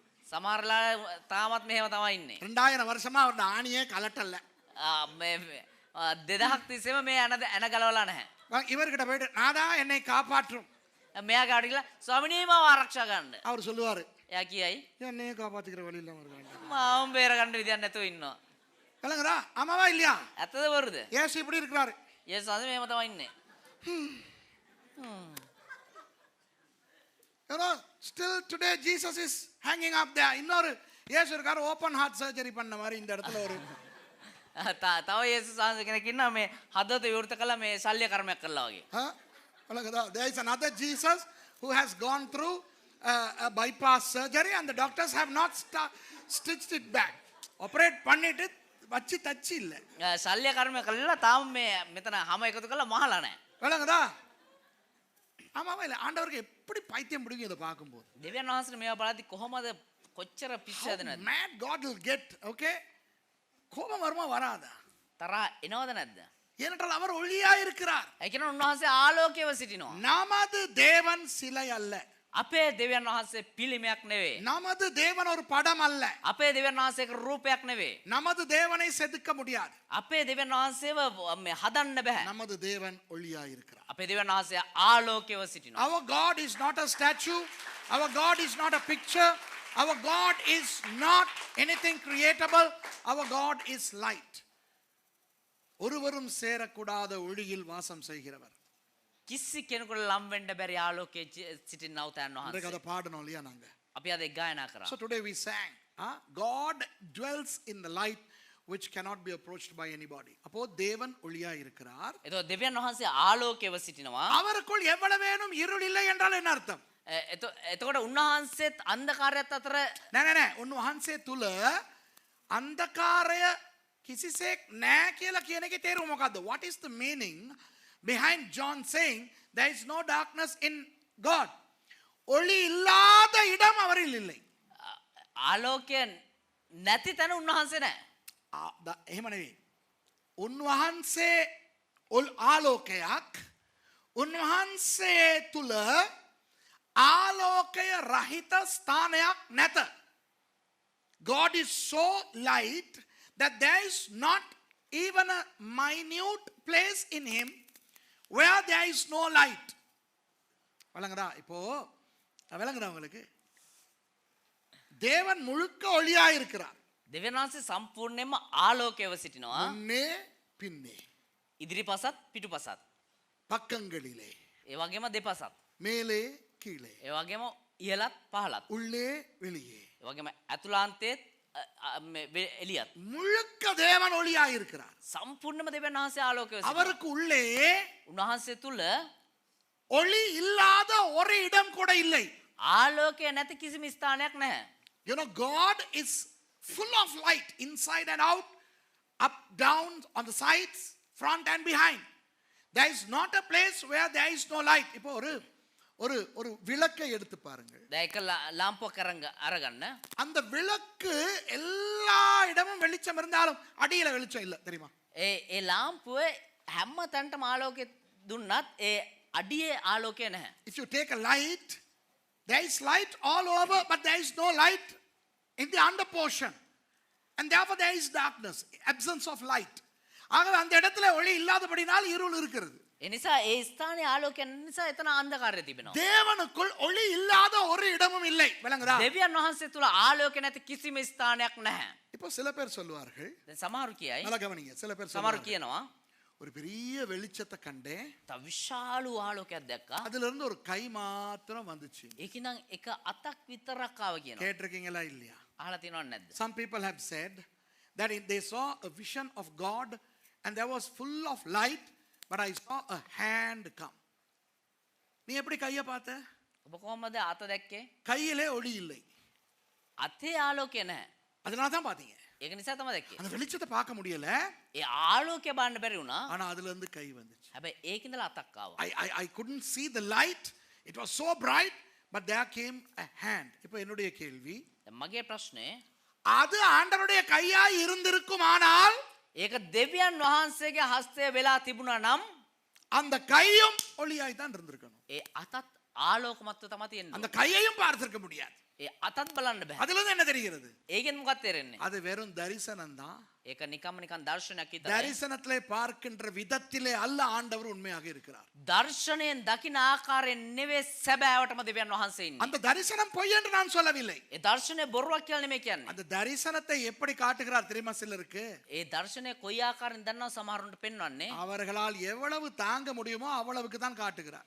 ඒගොල්ලන්ට කොච්චර දුරට දරා ගන්න පුළුවන් අන්න ඒ තරම් ප්‍රමාණයට තමයි පෙන්වන්නේ. உண்மையான கையா இருந்திருந்தால் සැබෑ වූ අතක් විදියට තිබුණා නම් அந்த கையையும் பார்த்திருக்க முடியாது. ඒ අතත් බලන්න බෑ. ஏன்னா அதுவும் ஒளியா இருந்திருக்கும். ඒ කියනවා ඒකත් ආලෝකමත්ව තබා තිබෙන්නේ. அவருக்குள் எவ்வளவேனும் இருள் இல்லை. இப்ப விளங்குதா உங்களுக்கு? උන්වහන්සේ තුළ කිසිසේක් අන්ධකාරය නැහැ. ඒක තේරෙනවද ඔයගොල්ලන්ට? ஆகவே தரிசனத்திலே பார்ப்பது என்ன? ඒ නිසා දර්ශනයෙන් බලනවා කියන්නේ මොකද්ද? ஆண்டவர் நமக்கு தெரியக்கூடிய சில விஷயங்களை காட்டுவது. அவ்வளவுதான். දෙවියන් වහන්සේ අපිට දැනගන්න ඕනේ සමහර කාරණා පෙන්වනවා එච්චරයි. அப்படித்தான் அவர் அப்படி பரலோகத்தில் இருக்கிறார் என்று மாத்திரம் நினைக்க கூடாது. එහෙම තමයි උන්වහන්සේ ස්වර්ගයේ ඉන්නේ කියලා හිතන්න හොඳ නැහැ. So when people see visions of God, true visions, I mean there are so many people who claim that they have seen visions, but they are all cock and bull stories. But those who saw true visions, where they saw a light and a hand come, that's a vision for us to be able to see according to our ability. God does not exist in the way we see in our visions. புரியுதா உங்களுக்கு? நிறைய பேர் தரிசனம் காண்றதா கதை தான் விடுறாங்க. සම්බෝධනා දර්ශන දැකනවා කියලා මේ බොරු නිකන් කතා තමයි දාන්නේ. உண்மையாய் தரிசனம் காணுகிறவர்களும் உண்டு. සැබෑවටම දර්ශන දකින කට්ටියක් ඉන්නවා. அந்த தரிசனத்தில் அவர்கள் காணும் விதத்தில் அல்ல உண்மையாய் தேவன் இருப்பது. ඒ දර්ශනවල ඒගොල්ලෝ දකින විදිහට නෙමෙයි සැබෑව දෙවියන් වහන්සේ ඉන්නේ. Okay, do you understand that? அப்போ தேவன் ஒளியாய் இருக்கிறார். එතකොට දෙවියන් වහන්සේ ආලෝකයව සිටිනවා. அவரில் எவ்வளவேனும் இருள் இல்லை. උන්වහන්සේ තුල කිසිම අන්ධකාරයක් නැත. God is light and there is no darkness in him. How do we know this? We have asked he has told us. அவரிடத்தில் கேட்டு உங்களுக்கு அறிவிக்கிறோம். උන්වහන්සේගෙන් අසා ඒක ප්‍රකාශ කරනවා. இரண்டாவது, එතකොට දෙවෙනි පදය. நமக்கு எப்படி அந்த ஒளி சம்பந்தப்படுகிறது? අපිට කොහොමද ඒ ආලෝකය සම්බන්ධ වෙන්නේ? Number 2, how is that light appropriated in us? Verse 6. Let's read verse 6. ஆறாவது வசனத்தை வாசிப்போம். 6 වෙනි පදේ කියමු. நாம் அவரோடே ஐக்கியப்பட்டவர்கள் என்று சொல்லியும் இருளிலே நடக்கிறவர்களாய் இருந்தால் சத்தியத்தின்படி நடவாமல் பொய் சொல்லுகிறவர்களாய் இருப்போம். අපි උන්වහන්සේ සමග පංගුකාරකම ඇතැයි කියමින් අන්ධකාරයේ හැසිරෙමු නම් අපි බොරු කියනවා මිස සැබෑව නොකරමුව. If we say that we have fellowship with him and walk in darkness, we lie and do not the truth. Okay, இதுல முதலாவது பகுதி என்ன தெரியுமா? මේකේ පළවෙනි කොටස මොකක්ද දන්නවද තියෙන්නේ? நாம் அவரோடே ஐக்கியமாகுதல். අපි උන්වහන්සේ සමග තිබෙනා පංගුකාරකම. The first in this verse is that we having fellowship with him, நாம் அவரோடு ஐக்கியமாவது என்றால் என்ன? අපි උන්වහන්සේ සමග පංගුකාරකම කියන්නේ මොකද්ද? நாம் இயேசுவோடு ஐக்கியமாவது. අපි යේසුස් වහන්සේත් එක්ක පංගුකාරකම් තබා ගැනීම. Okay? How can we fellowship with him? We have to fellowship with him. Who is he? Jesus. அந்த இடத்துல அவர் என்றால் யார்? ඒ ස්ථානයේ ඔහු කියලා කියන්නේ කවුද? இயேசு. යේසුස් වහන්සේ. இதே பாடத்திலே கடந்த 2 ஞாயிற்றுக்கிழமைகளாக நாங்கள் பார்க்கிறோம். குறிப்பாக 2 ஞாயிற்றுக்கிழமைகளுக்கு முன்பு பார்த்தது என்ன? අපි පසුගිය මේ පාඩමෙන් පසුගිය පාඩම් දෙක තුල බැලුවා இயேசு தான் வார்த்தையானவர். ஆமாவா இல்லையா? යේසුස් වහන්සේ තමා වාක්‍යානෝ. We saw in the first episode that Jesus is the word. நல்லா கவனிங்க, ஒரு முக்கியமான விஷயம் சொல்லுகிறேன். ඉතින් වැදගත් කාරණාවක් කියන්නේ හොඳට අවධානය දෙන්න. நாம் அவரோட ஐக்கியமாவது என்றால் எப்படி? අපි උන්වහන්සේත් එක්ක පංගුකාරකම් පවත්වනවා කියන්නේ කොහොමද? வார்த்தையாகிய இயேசுவோடு ஐக்கியமாவது. වාක්‍යානෝ වන්නා වූ යේසුස් වහන්සේත් එක්ක පංගුකාරකම. Listen to this very carefully. How can we have fellowship with Jesus? By fellowshipping with Jesus, the word of God. கிறிஸ்தவன் தேவ ஒளியை பெற்றுக்கொள்வது எப்படி தெரியுமா? කිතුණුවෙක් දෙවියන් වහන්සේගේ ආලෝකය ලබා ගන්න කොහොමද දන්නවද? வசனம் மூலமாக மட்டுமே. වචනය කර්ණ කොටගෙන පමණයි. How can a Christian receive God's light? Through the word of God. விளங்குதா உங்களுக்கு? තේරෙනවද ඔබට? எந்த ஒருவன் வேதத்தோடு ஐக்கியமாகிறானோ அவன் தேவனுடைய ஒளியோடு ஐக்கியமாகி விட்டான். කොයි කෙනාද දෙවියන් වහන්සේගේ වචනයත් එක්ක පංගුකාරකම් සම්බන්ධකම් පවත්වන්නේ? එයා දෙවියන් වහන්සේගේ ආලෝකයත් එක්ක සම්බන්ධකම් පවත්වනවා. ஏனென்றால் வார்த்தை தான் இயேசு. ඒ කියනවා නම් වාක්‍ය වචනය තමයි යේසුස් වහන්සේ. Since Jesus is the word of God, a Christian receives God's light only when he or she fellowships with the word of God. அப்போ கிறிஸ்தவனுக்கு வெளிச்சம் தருவது எது? ඒතර කිතුණුවෙකුට ආලෝකය දෙන්නේ මොකද්ද? வசனம். වචනය. அதனால் தான் பிரசங்கத்துக்கு முன்பு ஒவ்வொரு ஞாயிற்றுக்கிழமையும் அந்த பாடல் பாடுகிறோம். ඒ නිසා තමයි අපි දේශනාවට ප්‍රථමයෙන් හැම ඉරුදිනම අර ගීතිකාව ගායනා That කරන්නේ. is why we sing that song every Sunday before the preaching. Thy word is a lamp unto my feet, a light unto my path.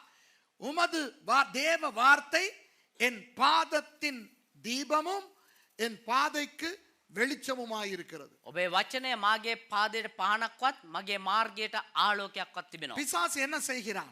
යක්ෂයා මොනවද කරන්නේ? இந்த வசனத்தை எடுத்து போடுவதற்கு මේ වචනය අරන් ඉවතට දාන්න வேற்று மத புத்தகங்களை உள்ளே கொண்டு வருவது கிடையாது. වෙනත් ආගමික පොත් ඇතුළට ගෙනල්ලා දාන්න නැහැ. வழங்குதா? The devil cannot replace the word with other religious tomes. இப்போ ஒரு உதாரணம் சொல்லுகிறேன். මේක උදාහරණයක් කියන්නම්. எந்த சர்ச்சுக்காவது பிசாசு කොයි සභාවක හරි යක්ෂයා பைபிளை விட்டு குரானை எடுக்க பண்ணுவானா? බයිබලේ ඉවත් කළ වෙලා කුරාණය ගන්න තියයිද? பகவத்கீதை எடுக்க பண்ணுவானா? එහෙම නැත්නම් භගවත් ගීතය අරගන්න සලස්වයිද? என்று நாங்கள் கம்பராமாயணத்தில் இருந்து படிக்க போவது என்னவென்றால், அப்படி ஒரு பிரசங்கம் கேட்டிருக்கீங்களா? අදවසේ අපි ධම්මපදයෙන් දේශනාවක් අහන්න යනවා. Have you seen any pastor getting up and say okay, today we are going to read Quran surah number 6? No. Everybody preaches from the word. எல்லாரும் பைபிளை தான் வச்சிருக்காங்க. හැමෝම බයිබලේ තමයි තියන් ඉන්නේ. ஆகவே பிசாசால் வேற்று மத புத்தகங்களை கொண்டு வர முடியாது. ඒ නිසා යක්ෂයාට වෙනත් පොත් ගේන්න බෑ. ஆனாலும் இதை அகற்ற வேண்டும். හැබැයි උට ඒක මේක අයින් කරන්න ඕනේ. என்ன செய்வான்? මොනවද කරන්නේ? வசனத்தை விட முக்கியமாக වචනයට වඩා වැදගත්ව நமஸ்காரத்தை போடுவான், නමස්කාරය දානවා. சுகமாக்குவதை போடுவான், සුවය දීම දානවා. அற்புதங்களை போடுவான், නැත්නම් හාස්කම් ගෙනල්ලා දානවා. பாடல்களை போடுவான். එහෙම නැත්නම් ගීතිකා ගෙනල්ලා දානවා. விளங்குதா உங்களுக்கு? தெரியணும். So the devil will try to replace the Bible with good things such as praise, worship, healings, miracles. விளங்குதா? அதனால என்ன நடக்கும்? ඒ නිසා මොනවද සිද්ධ වෙන්නේ? அற்புதங்கள் பின்னாலேயே கிறிஸ்தவர்கள் ஓடுவார்கள். කිතුනෝ හාස්කම් පිටිපස්සේ දුවගෙන ඉන්නවා. துதியின் பின்னாலேயே கிறிஸ்தவர்கள் ஓடுவார்கள். ප්‍රශංසාව පිටිපස්සේ කිතුනෝ දුවගෙන ඉන්නවා. பாடல்களின் பின்னாலேயே கிறிஸ்தவர்கள் ஓடுவார்கள். ගීතිකා පස්සේ කිතුනෝ දුවාගෙන ඉන්නවා. அற்புதங்கள் சுகம் பின்னாலேயே கிறிஸ்தவர்கள் ஓடுவார்கள். හාස්කම් සුවය පස්සේ කිතුනෝ දුවගෙන ඉන්නවා. ஆனால் அவை எல்லாம் முக்கியம்தான். ඒ සියල්ලක් වැදගත් තමයි. அவை எல்லாவற்றையும் விட எது முக்கியம்? ඒ සියල්ලට වඩා මොකද්ද වැදගත්? வசனம். වචනය. நல்லா கவனிங்க. හොඳට අවධානය දෙන්න. துதி வெளிச்சத்தை தராது. ප්‍රශංසාව ආලෝකය ලබා දෙන්නේ නැහැ. Praise will not give us light. ஆராதனை வெளிச்சத்தை தராது. නමස්කාරය ආලෝකය ගෙනල්ලා දෙන්නේ නැහැ. Worship does not give us light. Healings do not give us light. சுகம் நமக்கு வெளிச்சத்தை தராது. සුවය අපිට ආලෝකය දෙන්නේ නැහැ. அற்புதம் எங்களுக்கு வெளிச்சத்தை தராது.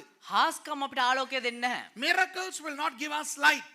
சுவிசேஷ ஊழியம் நமக்கு வெளிச்சத்தை தராது. සුභාරංචි සේවය අපිට ආලෝකය දෙන්නේ නැහැ. Preaching the gospel will not give us light. Do you understand? விளங்குதா உங்களுக்கு? තේරෙනවද ඔබට? தசம பாகம் காணிக்கை வெளிச்சத்தை தராது.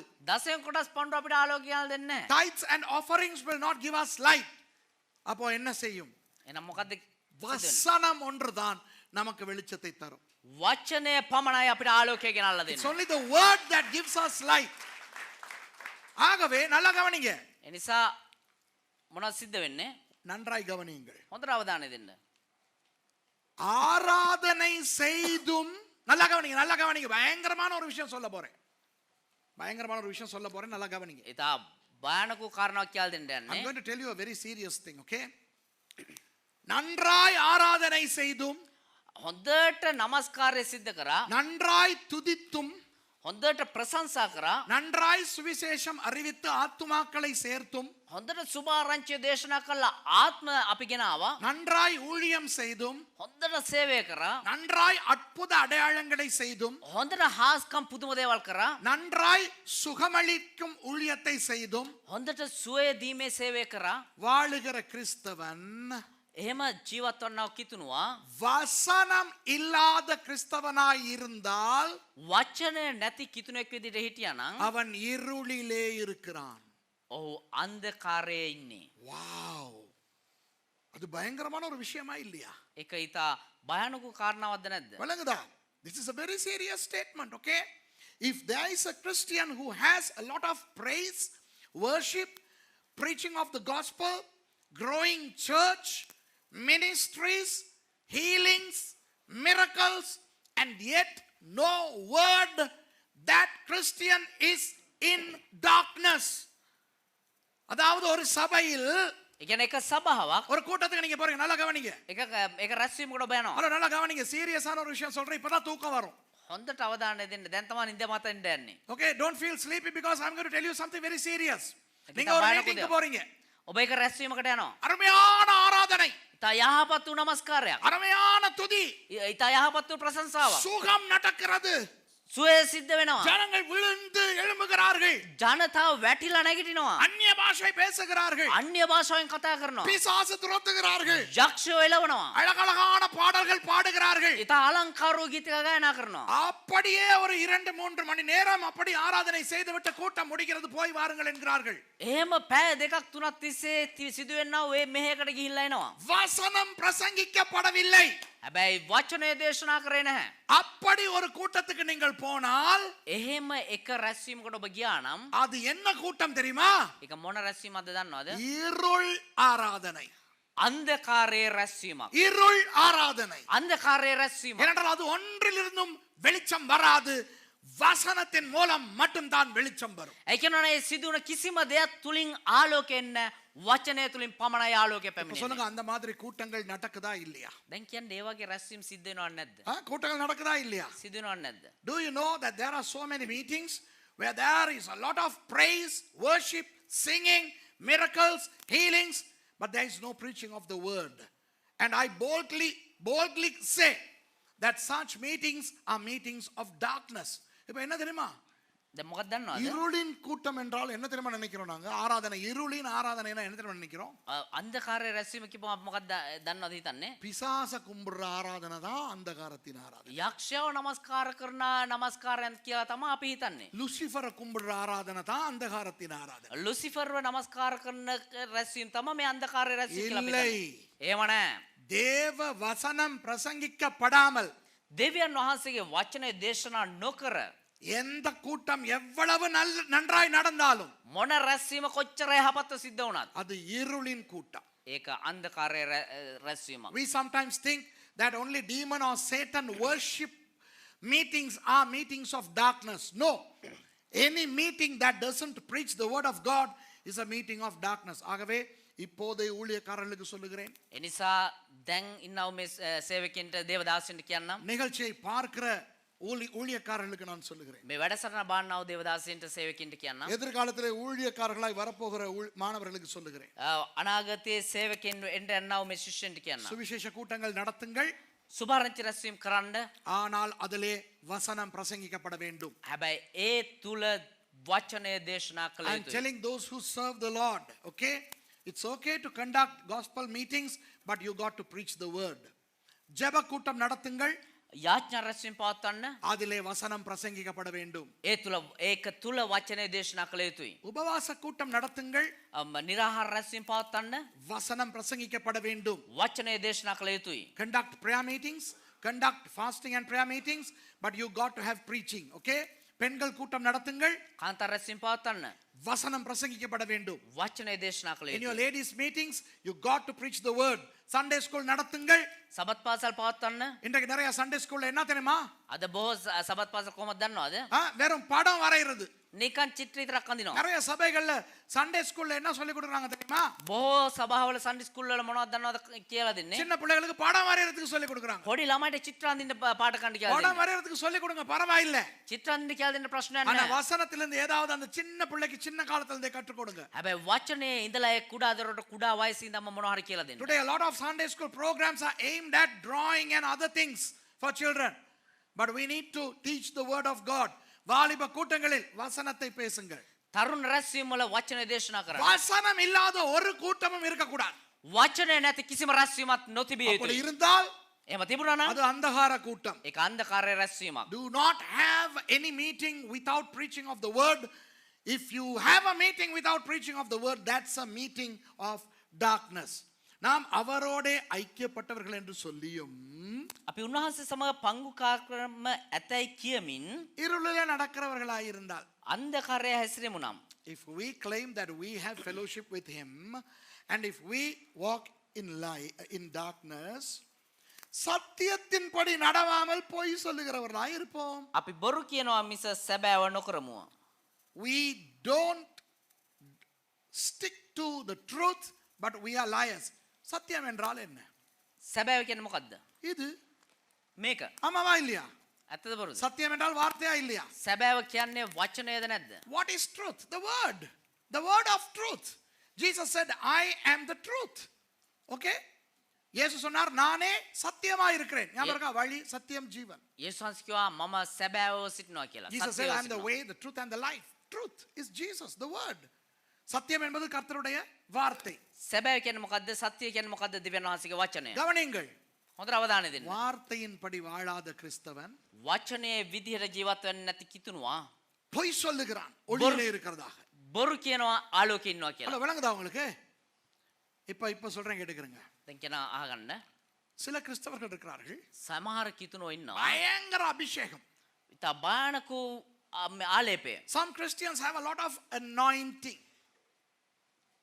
அந்நிய பாஷை பயங்கரமா பேசுவாங்க, අන්‍ය භාෂාව හොඳට කතා කරනවා, நல்லா துதிப்பாங்க, හොඳට ප්‍රශංසා කරනවා, பயங்கர அர்ப்பணிப்பு. හොඳ කැපකිරීමක්. ஆனால் හැබැයි வசனம் தெரியாது. වචනය දන්නේ නැහැ. அப்போ அவர்கள் ஒளியிலே இருக்கிறார்களா? ඒතර ඒගොල්ලෝ ආලෝකේ ඉන්නවද? ஒளியிலே இருக்கிறதாக அவர்கள் சொல்லுகிறார்கள். ආලෝකේ ඉන්න කියලා ඒගොල්ලෝ කියලා දෙනවා. அவர்கள் என்ன சொல்லுகிறார்கள்? ඒගොල්ලෝ මොනවද කියන්නේ? பொய் சொல்லுகிறார்கள். බොරු තමා කියන්නේ. யார் சொல்றா? சுரேஷா?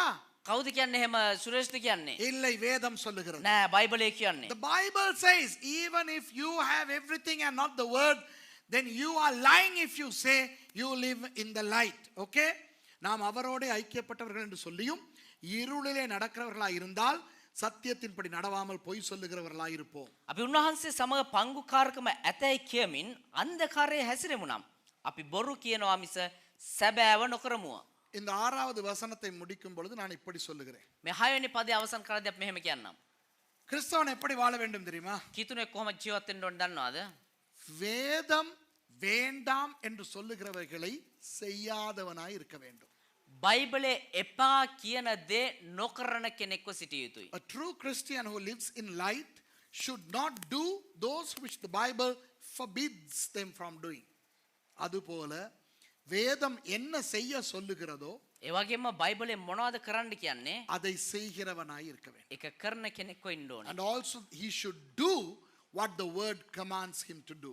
வேதத்தின்படி வேதம் வேண்டாம் என்று சொல்லுவதை செய்யாமல் இருந்து බයිබලය එපා කියන දේ නොකර සිට வேதம் செய் என்று சொல்லுபவற்றை செய்கிறவன் தான் බයිබලය කරන්න කියන දේ කරන කෙනා තමා ஒளியிலே இருக்கிற கிறிஸ்தவன். ආලෝකයේ ඉන්නාව කිතුනවා. விளங்குதா உங்களுக்கு?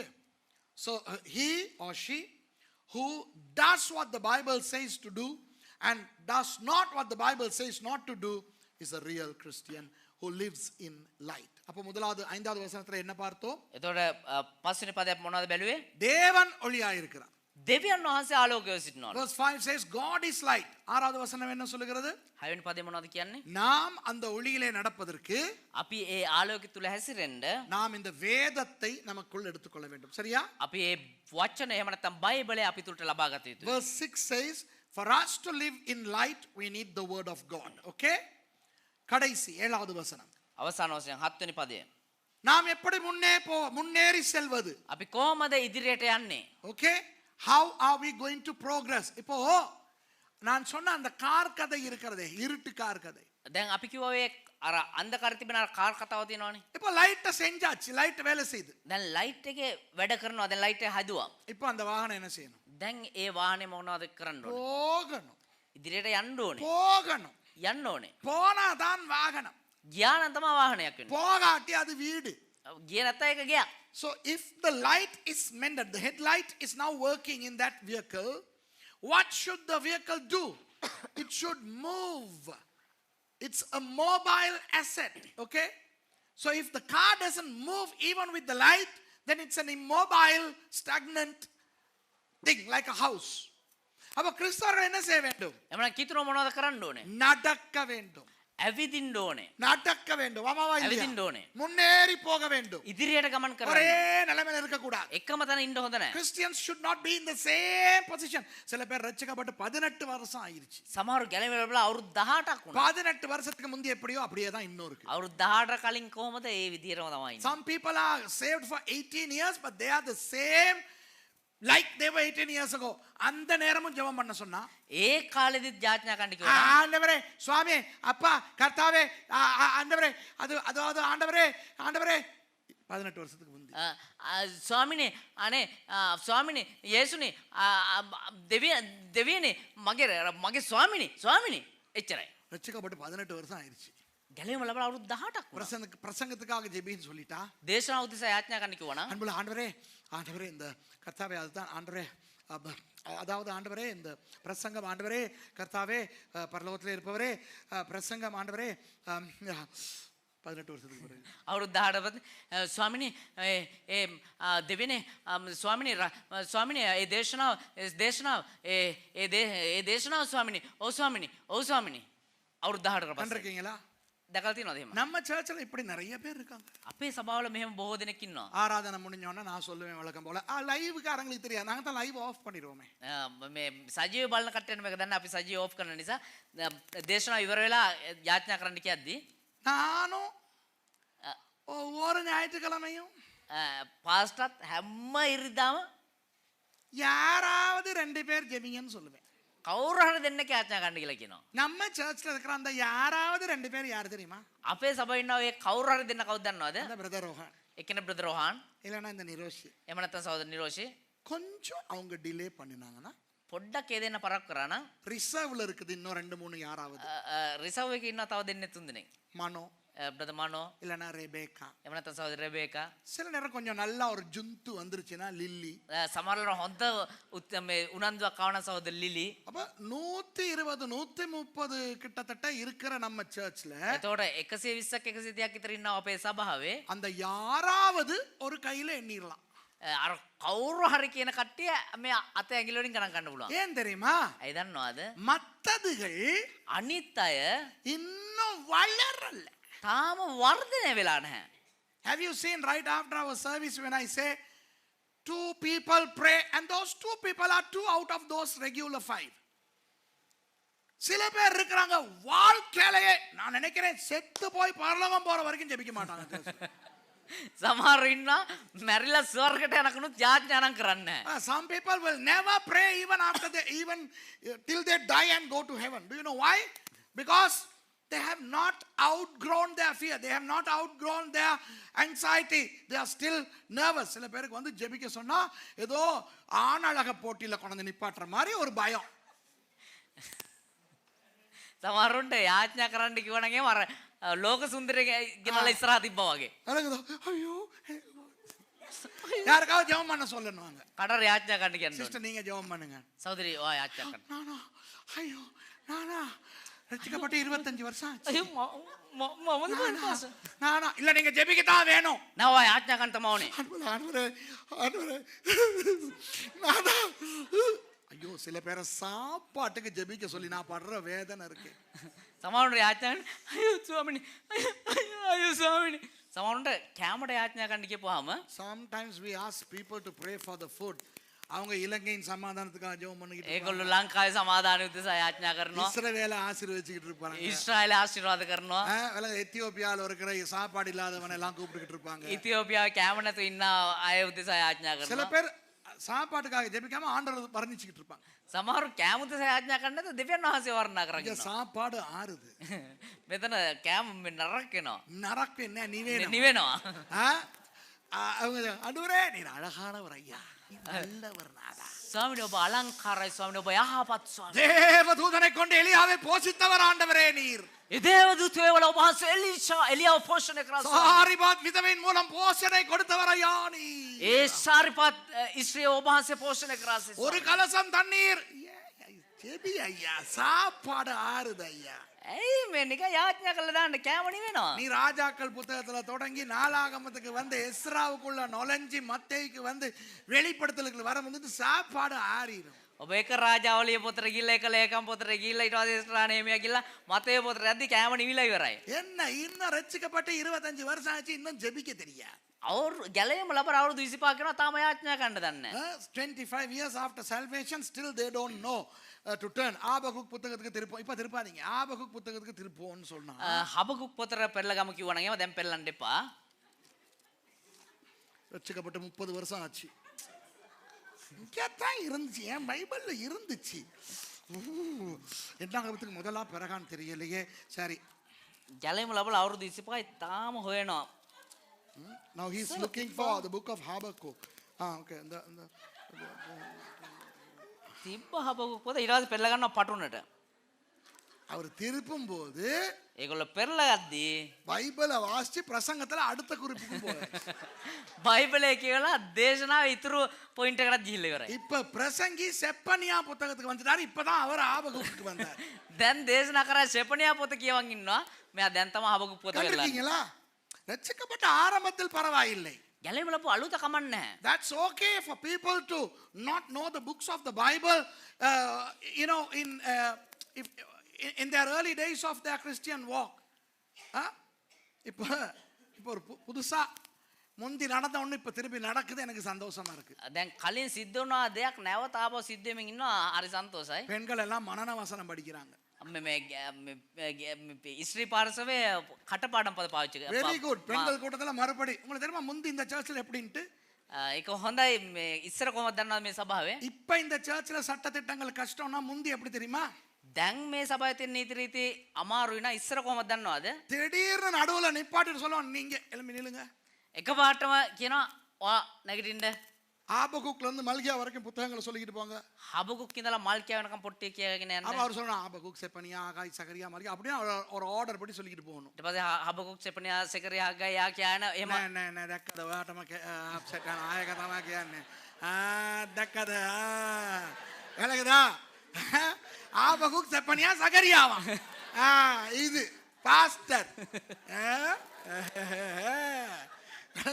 சில பேருக்கு என்ன தெரியுமா? සමහරුන් කොහොමද දන්නවද? சில பேர் வந்து அந்த காலத்து வாகனம் மாதிரி. ඒ කාලේ තියෙන වාහනයක් වගේ. Some people are like the old vehicles. இப்படி ஒரு இரும்பு துண்டு இருக்கும், මේ இப்படி ஒரு இரும்பு இருக்கும், பார்த்திருக்கீங்களா? எல் மாதிரி வந்து ஒரு இது මෙහෙම එල් අකුර හැඩයට එක මේ යකඩ කැල්ලක් තියෙනවා. அதான் அந்த வாகனத்துக்கு முன்னுக்கு ஒரு ஓட்ட உள்ளுக்கு இப்படி போட்டு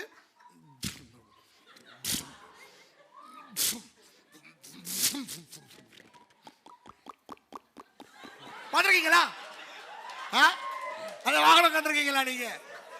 வாகனம் தகனதீனா அது දැන් திடீர்னு நடுவுல கார் நின்றுச்சுன்னா දැන් ඒ අර වාහනේම දාලා වෙලා කියලා එහෙම ස්ටාර්ට් වෙනවා. மகதி නැවතුනොත් එක පාට මගේ නැවතුනොත් එහෙම இவர் இறங்கி போய் திரும்ப ஸ்டார்ட் பண்ணணும். මෙයා බහැලා ගිහලා ආපහු ඒක ස්ටාර්ට් කරන්න. நடுவுல இருந்து ஸ்டார்ட் ஆக்க முடியாது. මැද ඉඳලා ආයෙ ස්ටාර්ට් කරන්න බෑ. ஆனா இப்ப எப்படிப்பட்ட காலத்துல வாழ்றோம் தெரியுமா? හැබැයි දැන් කොයි කාලෙද ඔබ ජීවත් වෙන්නේ දන්නවද? இப்ப வந்து நாங்க போயிட்டு காரை அப்படி நிப்பாட்டினோம்னா டிராஃபிக் லைட்ல දැන් අපි එහෙම ගිල්ලා කාර්ය නැවතුණා ට්‍රැෆික් ලයිට් එක ගාව என்ஜின் தானா நின்றும். ඒ එන්ජිම එහෙම්මම නවතිනවා. பச்சை லைட் வந்த உடனே කොළ පාට ලයිට් එක ආපු ගමන් நீங்க ஸ்டார்ட் பண்ண தேவையில்லை. ඔබ ආපහු ස්ටාර්ට් කරන්න අවශ්‍ය නැහැ. ஆக்சலேட்டர் கால் வச்சோன்னா அது தானா ஸ்டார்ட் ஆயிட்டு நின்ற இடத்துல இருந்து கொண்டு போகும். ඇක්සලරේටර් ඔබ කකුල තිබ්බනම් එහෙම්මම මේ නැවතුණු තැන ඉඳලා ආපහු ගමන් කරන්න පටන් ගන්නවා. அப்படிதான் கிறிஸ்தவன் இருக்கணும். එහෙම තමයි කිතුනෙක් ඉන්න ඕනේ. ஆபகுக்ல இருந்து சொல்லு. හබකුක් ඉඳලා කියන්න உடனே சொல்லணும். ஆபகுக்ல இருந்து அடுத்ததை சொல்லிக்கிட்டு போகணும். එහෙම දිගටම කියන්න යන්න ඕනේ හබකුක් ඉඳලා දිගටම. நிறைய பேர் எப்படின்னா බොහෝ දෙනා කොහොමද කියනවා නම් ஸ்டார்ட்ல இருந்து வரணும். ආපහු ஆதியாகமம், யாத்ராகமம், லேவியராகமம், என்னாகமம், உபாகமம், யோசுவா அப்படின்னு கட்ட கட்ட கட்ட கட்டன்னு போகணும். උප්පත්ති නික්ම ලේකත කනකද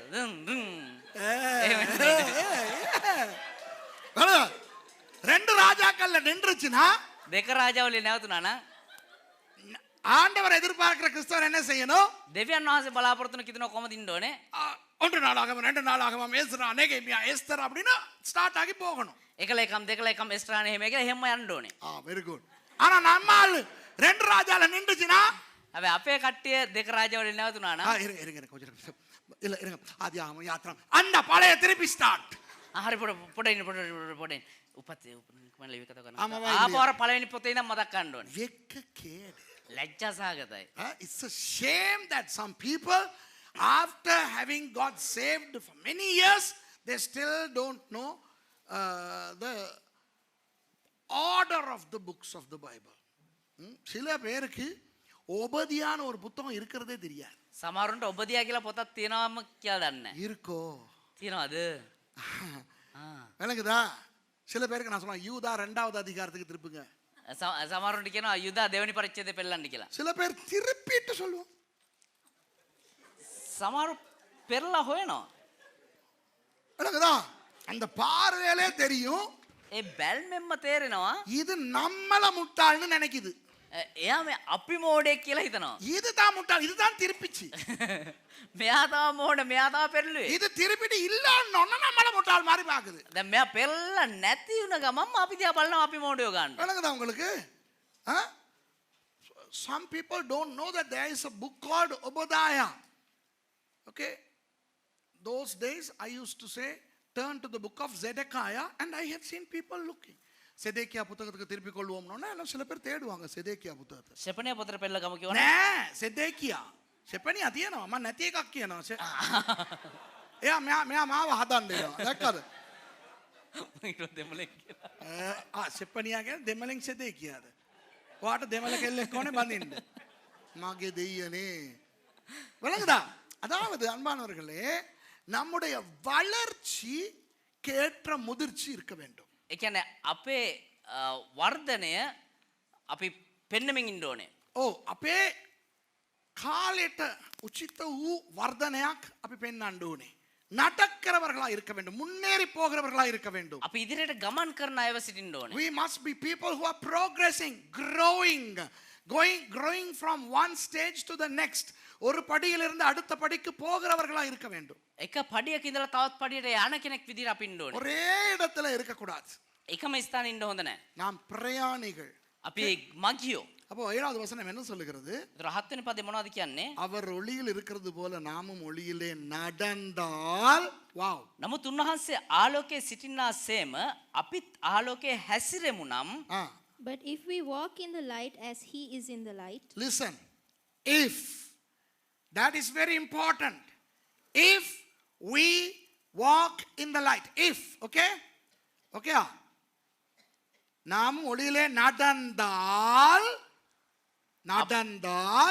ආලෝකයේ හැසිරෙමු නම් நம் සිංහලේ මොකද්ද වැදගත් උතන? நம் හැසිරෙමු නම් நடந்தால் ஒருவரோடொருவர் ஐக்கியப்பட்டிருப்போம். අපට එකිනෙකා සමග පංගුකාරකම ඇත්තේය. Wow. We have fellowship one with another. we have fellowship one with another. ஒருவரோடு ஒருவர் ஐக்கியப்பட்டிருப்போம். එකිනෙකා සමග පංගුකාරකම තියාගමු. ஐக்கியம் එකමුතුකම. சும்மா அறிமுகம் அல்ல. නිකන් හඳුනා ගැනීම නෙවෙයි. அவர் எனக்கு தெரியும் அல்ல. එයා මට දන්නවා එහෙම නෙමෙයි. ஐக்கியம். එකමුතුකම. கிறிஸ்தவர்களுக்கு ரொம்ப முக்கியம் ஐக்கியம். කීතුණයෙකුට ඉතා වැදගත් එකමුතුකම. A Christian needs to be in fellowship with other Christians. இன்றைக்கு கிறிஸ்தவர்கள் உலகத்திலே ஐக்கியம் இல்லாமல் காணப்படுகிறார்கள். අද කීතුණෝ ලෝකයේ තුල එකමුතුකම නැතිව ජීවත් වෙනවා. சில கிறிஸ்தவர்களோடு அல்லது கிறிஸ்தவர்கள் என்று சொல்லிக் கொள்ளுகிறவர்களோடு நாம் ஐக்கியம் வைக்க முடியாது. සමහර කීතුණොත් එක්ක එහෙම නැත්නම් කීතුණෝ කියාගන්න සමහර අයත් එක්ක අපිට එකමුතුකම එහෙම නැත්නම් පංගුකාරකම තියාගන්න බෑ. யாரோடு தெரியுமா? කාගෙත් එක්ක දන්නවද? 16 மூல உபதேசங்களில் ஒன்றையாவது குழப்புகிறவர்களோடு ஐக்கியம் வைக்க முடியாது. ඒ මූලධර්ම 16න් එකක් හරි මේ පිළි නොගන්න එහෙම නැත්නම් අයින් කරලා තියෙන එහෙම නැත්නම් ඒ කොලොප්පම් කරන් ඉන්න කට්ටියත් එක්ක අපිට පංකාරකම තියාගෙන ඉන්න We බෑ. cannot have fellowship with Christians who have messed up with at least one of the 16 doctrines of our Christian Bible. ஆனால் அந்த 16 மூல உபதேசங்களிலும் அவர்கள் கை வைக்கவில்லை, அதை ஒழுங்காக கடைபிடிக்கிறார்கள். හැබැයි ඒ මූලධර්ම 16න් කිසිම දෙයකට ඒගොල්ලෝ කිසිම අවුලක් නැතුව තියාගෙන ඉන්නවා. வேறு வித்தியாசங்கள் உண்டு, වෙන වෙනස්කම් තියෙනවා. ஆனால் ஐக்கியமாய் இருக்க வேண்டும். හැබැයි ඒගොල්ලොත් එක්ක අපි එකමුතු ඉන්න ඕනේ. அப்படிப்பட்டவர்களோடு நாம் ஐக்கியமாய் இருக்க வேண்டும். එහෙම අයත් එක්ක අපි එකමුතු ඉන්න ඕනේ. விளங்குதா உங்களுக்கு? තේරෙනවද ඔබට? மற்ற சபைகளுக்கு, நல்ல சபைகளுக்கு, வசன சபைகளுக்கு போகிறவர்களோடு හොඳ වචනේ තියෙන සභාවන්ට යනවා අයත් එක්ක. நல்ல ஐக்கியம் நமக்கு இருக்க வேண்டும். හොඳ එකමුතුකම පංකාරකම நம் අපිට තියෙනවා. சபையின் மக்களோடு நமக்கு ஒரு நல்ல ஐக்கியம் இருக்க අපේ வேண்டும். සභාවේ මිනිස්සුත් එක්ක අපිට හොඳ පංකාරකම அந்த ஐக்கியத்தின் பல வழிகளில் ஒன்றுதான் இந்த ஒவ்வொரு ஞாயிற்றுக்கிழமையும் சாப்பிடுகிற சாப்பாடு. ඒ පංගුකාරකම එහෙම නැත්නම් එකමුතුකම එක ගුණාංගයක් එහෙම නැත්නම් එක කාරණාවක් තමයි අපි හැම ඉරුදිනම මේ කැම එකට ගැනීම. நேற்று திடீரென நாங்கள் ஐக்கியப்பட்டு ஒரு இடத்துக்கு போனோம். தேவ பிரசன்னம் இறங்கியது. අපි එකපාරටම ඊයේ දවසේ එකමුතු වෙලා එක ස්ථානයකට ගියා. දෙවියන් වහන්සේ අභිමුඛය ආවා. இந்த ஐக்கியப்படாதவர்கள் என்ன செய்வார்கள் தெரியுமா? මේ එකමුතුකම නැති අය මොනවද දන්නවද நான் කරන්නේ? அவரோட பழக மாட்டேன், මම යත් එක්ක நான் මේ இவரோட பழக மாட்டேன், අයියෝ මට මෙයාව හරියන්නේ නැහැ. என் அளவு இவர் படிச்சவர் இல்ல. මන් තරම් මෙයා ඉගෙනගෙන இன்றைய නැහැ. கிறிஸ்தவர்களுக்கு இடையில சில பேருக்கு இடையில ஜாதி வேற்றுமை உண்டு. සමහර කීතුරුවන් අතර අද ಜಾති ભેදය තියෙනවා. அதாவது சில பேருக்கு இடையிலே படித்தவன் படிக்காதவன் என்ற வேற்றுமை உண்டு. සමහරව අතර ඉගෙනගත්ත නුගත් උගත් කියන ભેදය තියෙනවා. ஏழை பணக்கார வித்தியாசம் உண்டு. දුප්පත් පොහොසත් කියන වෙනස තියෙනවා. ஆனால் நாம் எல்லா நல்ல கிறிஸ்தவர்களோடும் ஐக்கியமாய் இருக்க வேண்டும். හැබැයි අපි හැම කීතුණුවෙක් එක්කම හොඳ සම්බන්ධතාවයක් ඇතුව ජීවත් වෙන්න ඕනේ. அவர்களுக்காக ஜெபம் பண்ண வேண்டும். ඒගොල්ලෝ උදෙසා යාඥා කරන්න ඕනේ. அவர்களை ஆசீர்வதிக்க வேண்டும். ඒගොල්ලෝ ආශිර්වාද කරන්න இந்த ඕනේ. ஐக்கியத்தை பற்றி நான் கடந்த ஞாயிற்றுக்கிழமை நன்றாய் பேசிவிட்டேன். මේ එකමුතුකම එහෙම නැත්නම් පංගුකාරකම ගැන ගිය සතියේ දේශනා කරා. இப்படி ஐக்கியமாய் இருப்பவர்கள் தான் நடந்து போவார்களாம். මෙහෙම පංගුකාරකම ඇත්තොන් තමා ගමන් කළ If හැකි. only we have good fellowship with other Christians that we can progress. இப்போ கடைசியாய் ஒரு விஷயத்தை சொல்ல போகிறேன். අවසාන වශයෙන් එක කාරණාවක් කියලා දෙන්න යනවා. அழகான ஒரு வசனம், நிறைய பேருக்கு மனப்பாடமாய் தெரிந்த ஒரு வசனம். තා ලස්සන උපදයක් බොහෝ දෙනෙකුට කටපාඩමේ තිබෙන උපදයක්. அவருடைய குமாரனாகிய இயேசு கிறிஸ்துவின் ரத்தம் சகல பாவங்களையும் நீக்கி நம்மை சுத்திகரிக்கும். උන්වහන්සේගේ පුත්‍ර යේසුස් වහන්සේගේ ලේද සියලු පාපවලින් අප පවිත්‍ර කරන්නේය.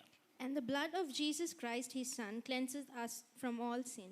இயேசு கிறிஸ்துவின் ரத்தம் எப்படிப்பட்ட பாவங்களை சுத்திகரிக்கும், நீக்கி நம்மை சுத்திகரிக்கும் தெரியுமா? යේසුස් ක්‍රිස්තුස් වහන්සේගේ ලේ කොයි වගේ පාපයේද මේ සුද්ධ කරන්නේ?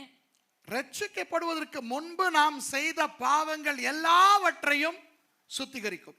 ගැලවීම ලබන්න කලින් අපි කරව හැම පාපයකින්ම අපි සුද්ධ කරනවා. Okay, the blood of Jesus cleanses us from all the sin that have been committed before we got saved. Okay? புரியுதா உங்களுக்கு? තේරුණාද ඔබට? அந்த பாவங்களை எல்லாம் கழுவி நம்மை சுத்திகரிப்பது மாத்திரமல்ல, ரொம்ப கவனமா கேளுங்க, ඒ පාපයන් සියල්ලෙන්ම අපිව පිරිසිදු කරලා සුද්ධ කරන විතරක් නෙවෙයි, நாம் கிறிஸ்தவர்களாகி வெளிச்சத்திலே நடக்கும் போது கூட අපි කීතුණුවම්ව ආලෝකයේ ගමන් කරද්දී පවා நாம் பாவம் செய்ய வேண்டி வரும். අපි පාපය කරන අවස්ථාවන් තිබෙනවා. நான் அடுத்த ஞாயிற்றுக்கிழமை இல்லை, දේවදාසයා එන ඉරුදින් නැහැ. லைவ்ல உள்ளவங்களுக்கு சொல்றேன், அடுத்த ஞாயிற்றுக்கிழமை நான் இல்லை, நான் இஸ்ரவேல்ல இருப்பேன். සජීව වෙන අයට කියන්නම් දේවදාසයා ලබන ඉරුදින් නැහැ. දේවදාසයා ඊශ්‍රායල් යනවා. ஆனால் இந்த செய்தியின் தொடர்ச்சி அடுத்த ஞாயிறு அல்ல, அதற்கு அடுத்த ஞாயிறு நடக்கும். හැබැයි මේ දේශනාවේ ඉතුරු කොටස ඊළඟ එන සතියේ නෙමෙයි ඊට පසු සතියේ දිගටම සිදු වෙනවා. அதிலே கிறிஸ்தவர்கள் ரட்சிக்கப்பட்ட பிறகு பாவம் வருமா பாவம் செய்வோமா என்பதை பற்றி நான் பேச போகிறேன். ඒ තුල කිතුණුවන් ගැලීම ලැබුවට පස්සේ එහෙම නැත්නම් කිතුණෙක් වුණාට පස්සේ පාපයක් කරනවාද පාපයන් සිද්ධ වෙනවද කියන කාරණාව උගන්වනවා. ஆனால் இப்போ ஒன்று சொல்லுகிறேன். දැන් එක දෙයක් කියන්නම්. சில பேர் சொல்லிக் கொடுக்கிறார்கள் සමහරු කියනවා ரட்சிக்கப்பட்ட பிறகு நாம் பாவமே செய்ய மாட்டோமா. ගැලීම ලැබුවට පස්සේ අපි පව් කරන්නෙම නැහැ කියලා. விளங்குதா? நாம் மனம் திரும்பவே தேவையில்லையா. අපි පසුතැවෙන්න අවශ්‍යම නැල්ලු. விளங்குதா? நம்முடைய பாவங்களுக்காக அந்த பாவங்களை எல்லாம் இயேசு சுமந்து விட்டாராம். අපේ ඒ හැම පාවෙන්ම යේසුස් වහන්සේ දරාගත්තලු. ஆகவே நாம் மனம் திரும்ப தேவையில்லையா. ඒ නිසා අපි පසුතැවෙන්න අවශ්‍ය නැල්ලු. அது போய் ඒක බොරු. அது கள்ள உபதேசம். ඒක ව්‍යාජ ගැන්වීම. ஒளியிலே நடக்கிறவர்கள் ආලෝකයේ ගමන් කරන අය அவ்வப்போது பாவம் செய்வார்கள். එදිනෙදා පාපයක් සිද්ධ කරනවා. ஆனால் பாவம் செய்யும் போது ඒ පාපය සිද්ධ කරද්දී நாம் மனம் திரும்பி இயேசுவினிடத்திலே கேட்டால் අපි පසුතැවිලා යේසුස් වහන්සේගෙන් ඉල්ලුවා නම් அவருடைய இரத்தம் அந்த பாவங்களையும் நீக்கி நம்மை சுத்திகரிக்கும். උන්වහන්සේගේ රුධිරය අපි සුද්ධ කරලා අපි පවිත්‍ර කරනවා. The blood of Jesus will not only cleanse us our sins that we have committed before salvation, but even after we are saved, if we do get involved in sin, if we repent, then the blood of Jesus is able to cleanse us. ஆகவே ஒன்றை கவனியுங்கள். එනිසා හොඳට එක දෙයක් අවධානය දෙන්න. இயேசுவின் இரத்தம் ரட்சிக்கப்பட்டதற்கு பிறகு நமக்கு சம்பந்தம் இல்லை என்று நினைக்க கூடாது. යේසුස් වහන්සේගේ රුධිරය අපි ගැලීම ලැබුවට පස්සේ අපිත් එක්ක සම්බන්ධ නැහැ කියලා හිතන්න හොඳ නැහැ. Don't ever think that the blood of Jesus is done away with after we are saved. No, it is there even now to cleanse us from our sins. இன்றும் இயேசுவின் இரத்தம் கிறிஸ்தவர்களாகிய நம்முடைய பாவங்களையும் நீக்கி சுத்திகரிப்பதற்கு காத்திருக்கிறது. අද දවසේ වෙද්දිත් යේසුස් ක්‍රිස්තුස් වහන්සේගේ රුධිරය අපේ පවිත්‍ර කරලා සුද්ධ කරමින් තිබෙනවා. அடுத்த தடவை நான் பேசும்பொழுது 2 கிழமைகளுக்கு பிறகு සති දෙකකට පසුව දේවදාසී ආපහු දේශනා කරද්දී கிறிஸ்தவர்கள் பாவம் செய்வது நடக்கக்கூடிய ஒன்றா කිතුණුවන් පාපය සිද්ධ කිරීම පාපය පව් කිරීම සිද්ධ වෙනවද? அந்த பாவத்தை எப்படி அதை பற்றி நான் பேசுகிறேன். ඒ පාපයන් කොහොමද ඒ ගැන කතා කරමු. ஆனால் இன்று ஆண்டவர் 3 காரியங்கள் நமக்கு பேசினார். අද දවසේ දෙවියන් වහන්සේ අපිට කාරණා තුනක් So today God has spoken 3 things to us. Number 1, முதலாவது පළවෙනි කාරණාව தேவன் ஒளியாய் இருக்கிறார். දෙවියන් වහන්සේ ආලෝකයව සිටිනවා. நம்முடைய தேவன் ஒளியாய் இருக்கிறார். අපේ දෙවියන් වහන්සේ ආලෝකයව සිටිනවා. கொஞ்சமேனும் ஒளி இல்லாத தன்மை அவருக்குள் இல்லை. පොඩ්ඩක්වත් ආලෝකය නැති අවස්ථාවක් කියලා උන්වහන්සේ තුල නැහැ. Our God is light and there is not a single element of God which doesn't have light. Okay? God is full of light. இரண்டாவது දෙවනුව நாம் அந்த ஒளியிலே தேவ ஒளியிலே பங்கு பெற வேண்டும் என்றால் අපි ඒ දෙවියන් වහන්සේගේ ආලෝකයත් එක්ක පංගු කරන් පවත්වනවා නම් என்ன இருந்தாலும் போதாது. මොන දේ තිබුණත් පළක් නැහැ.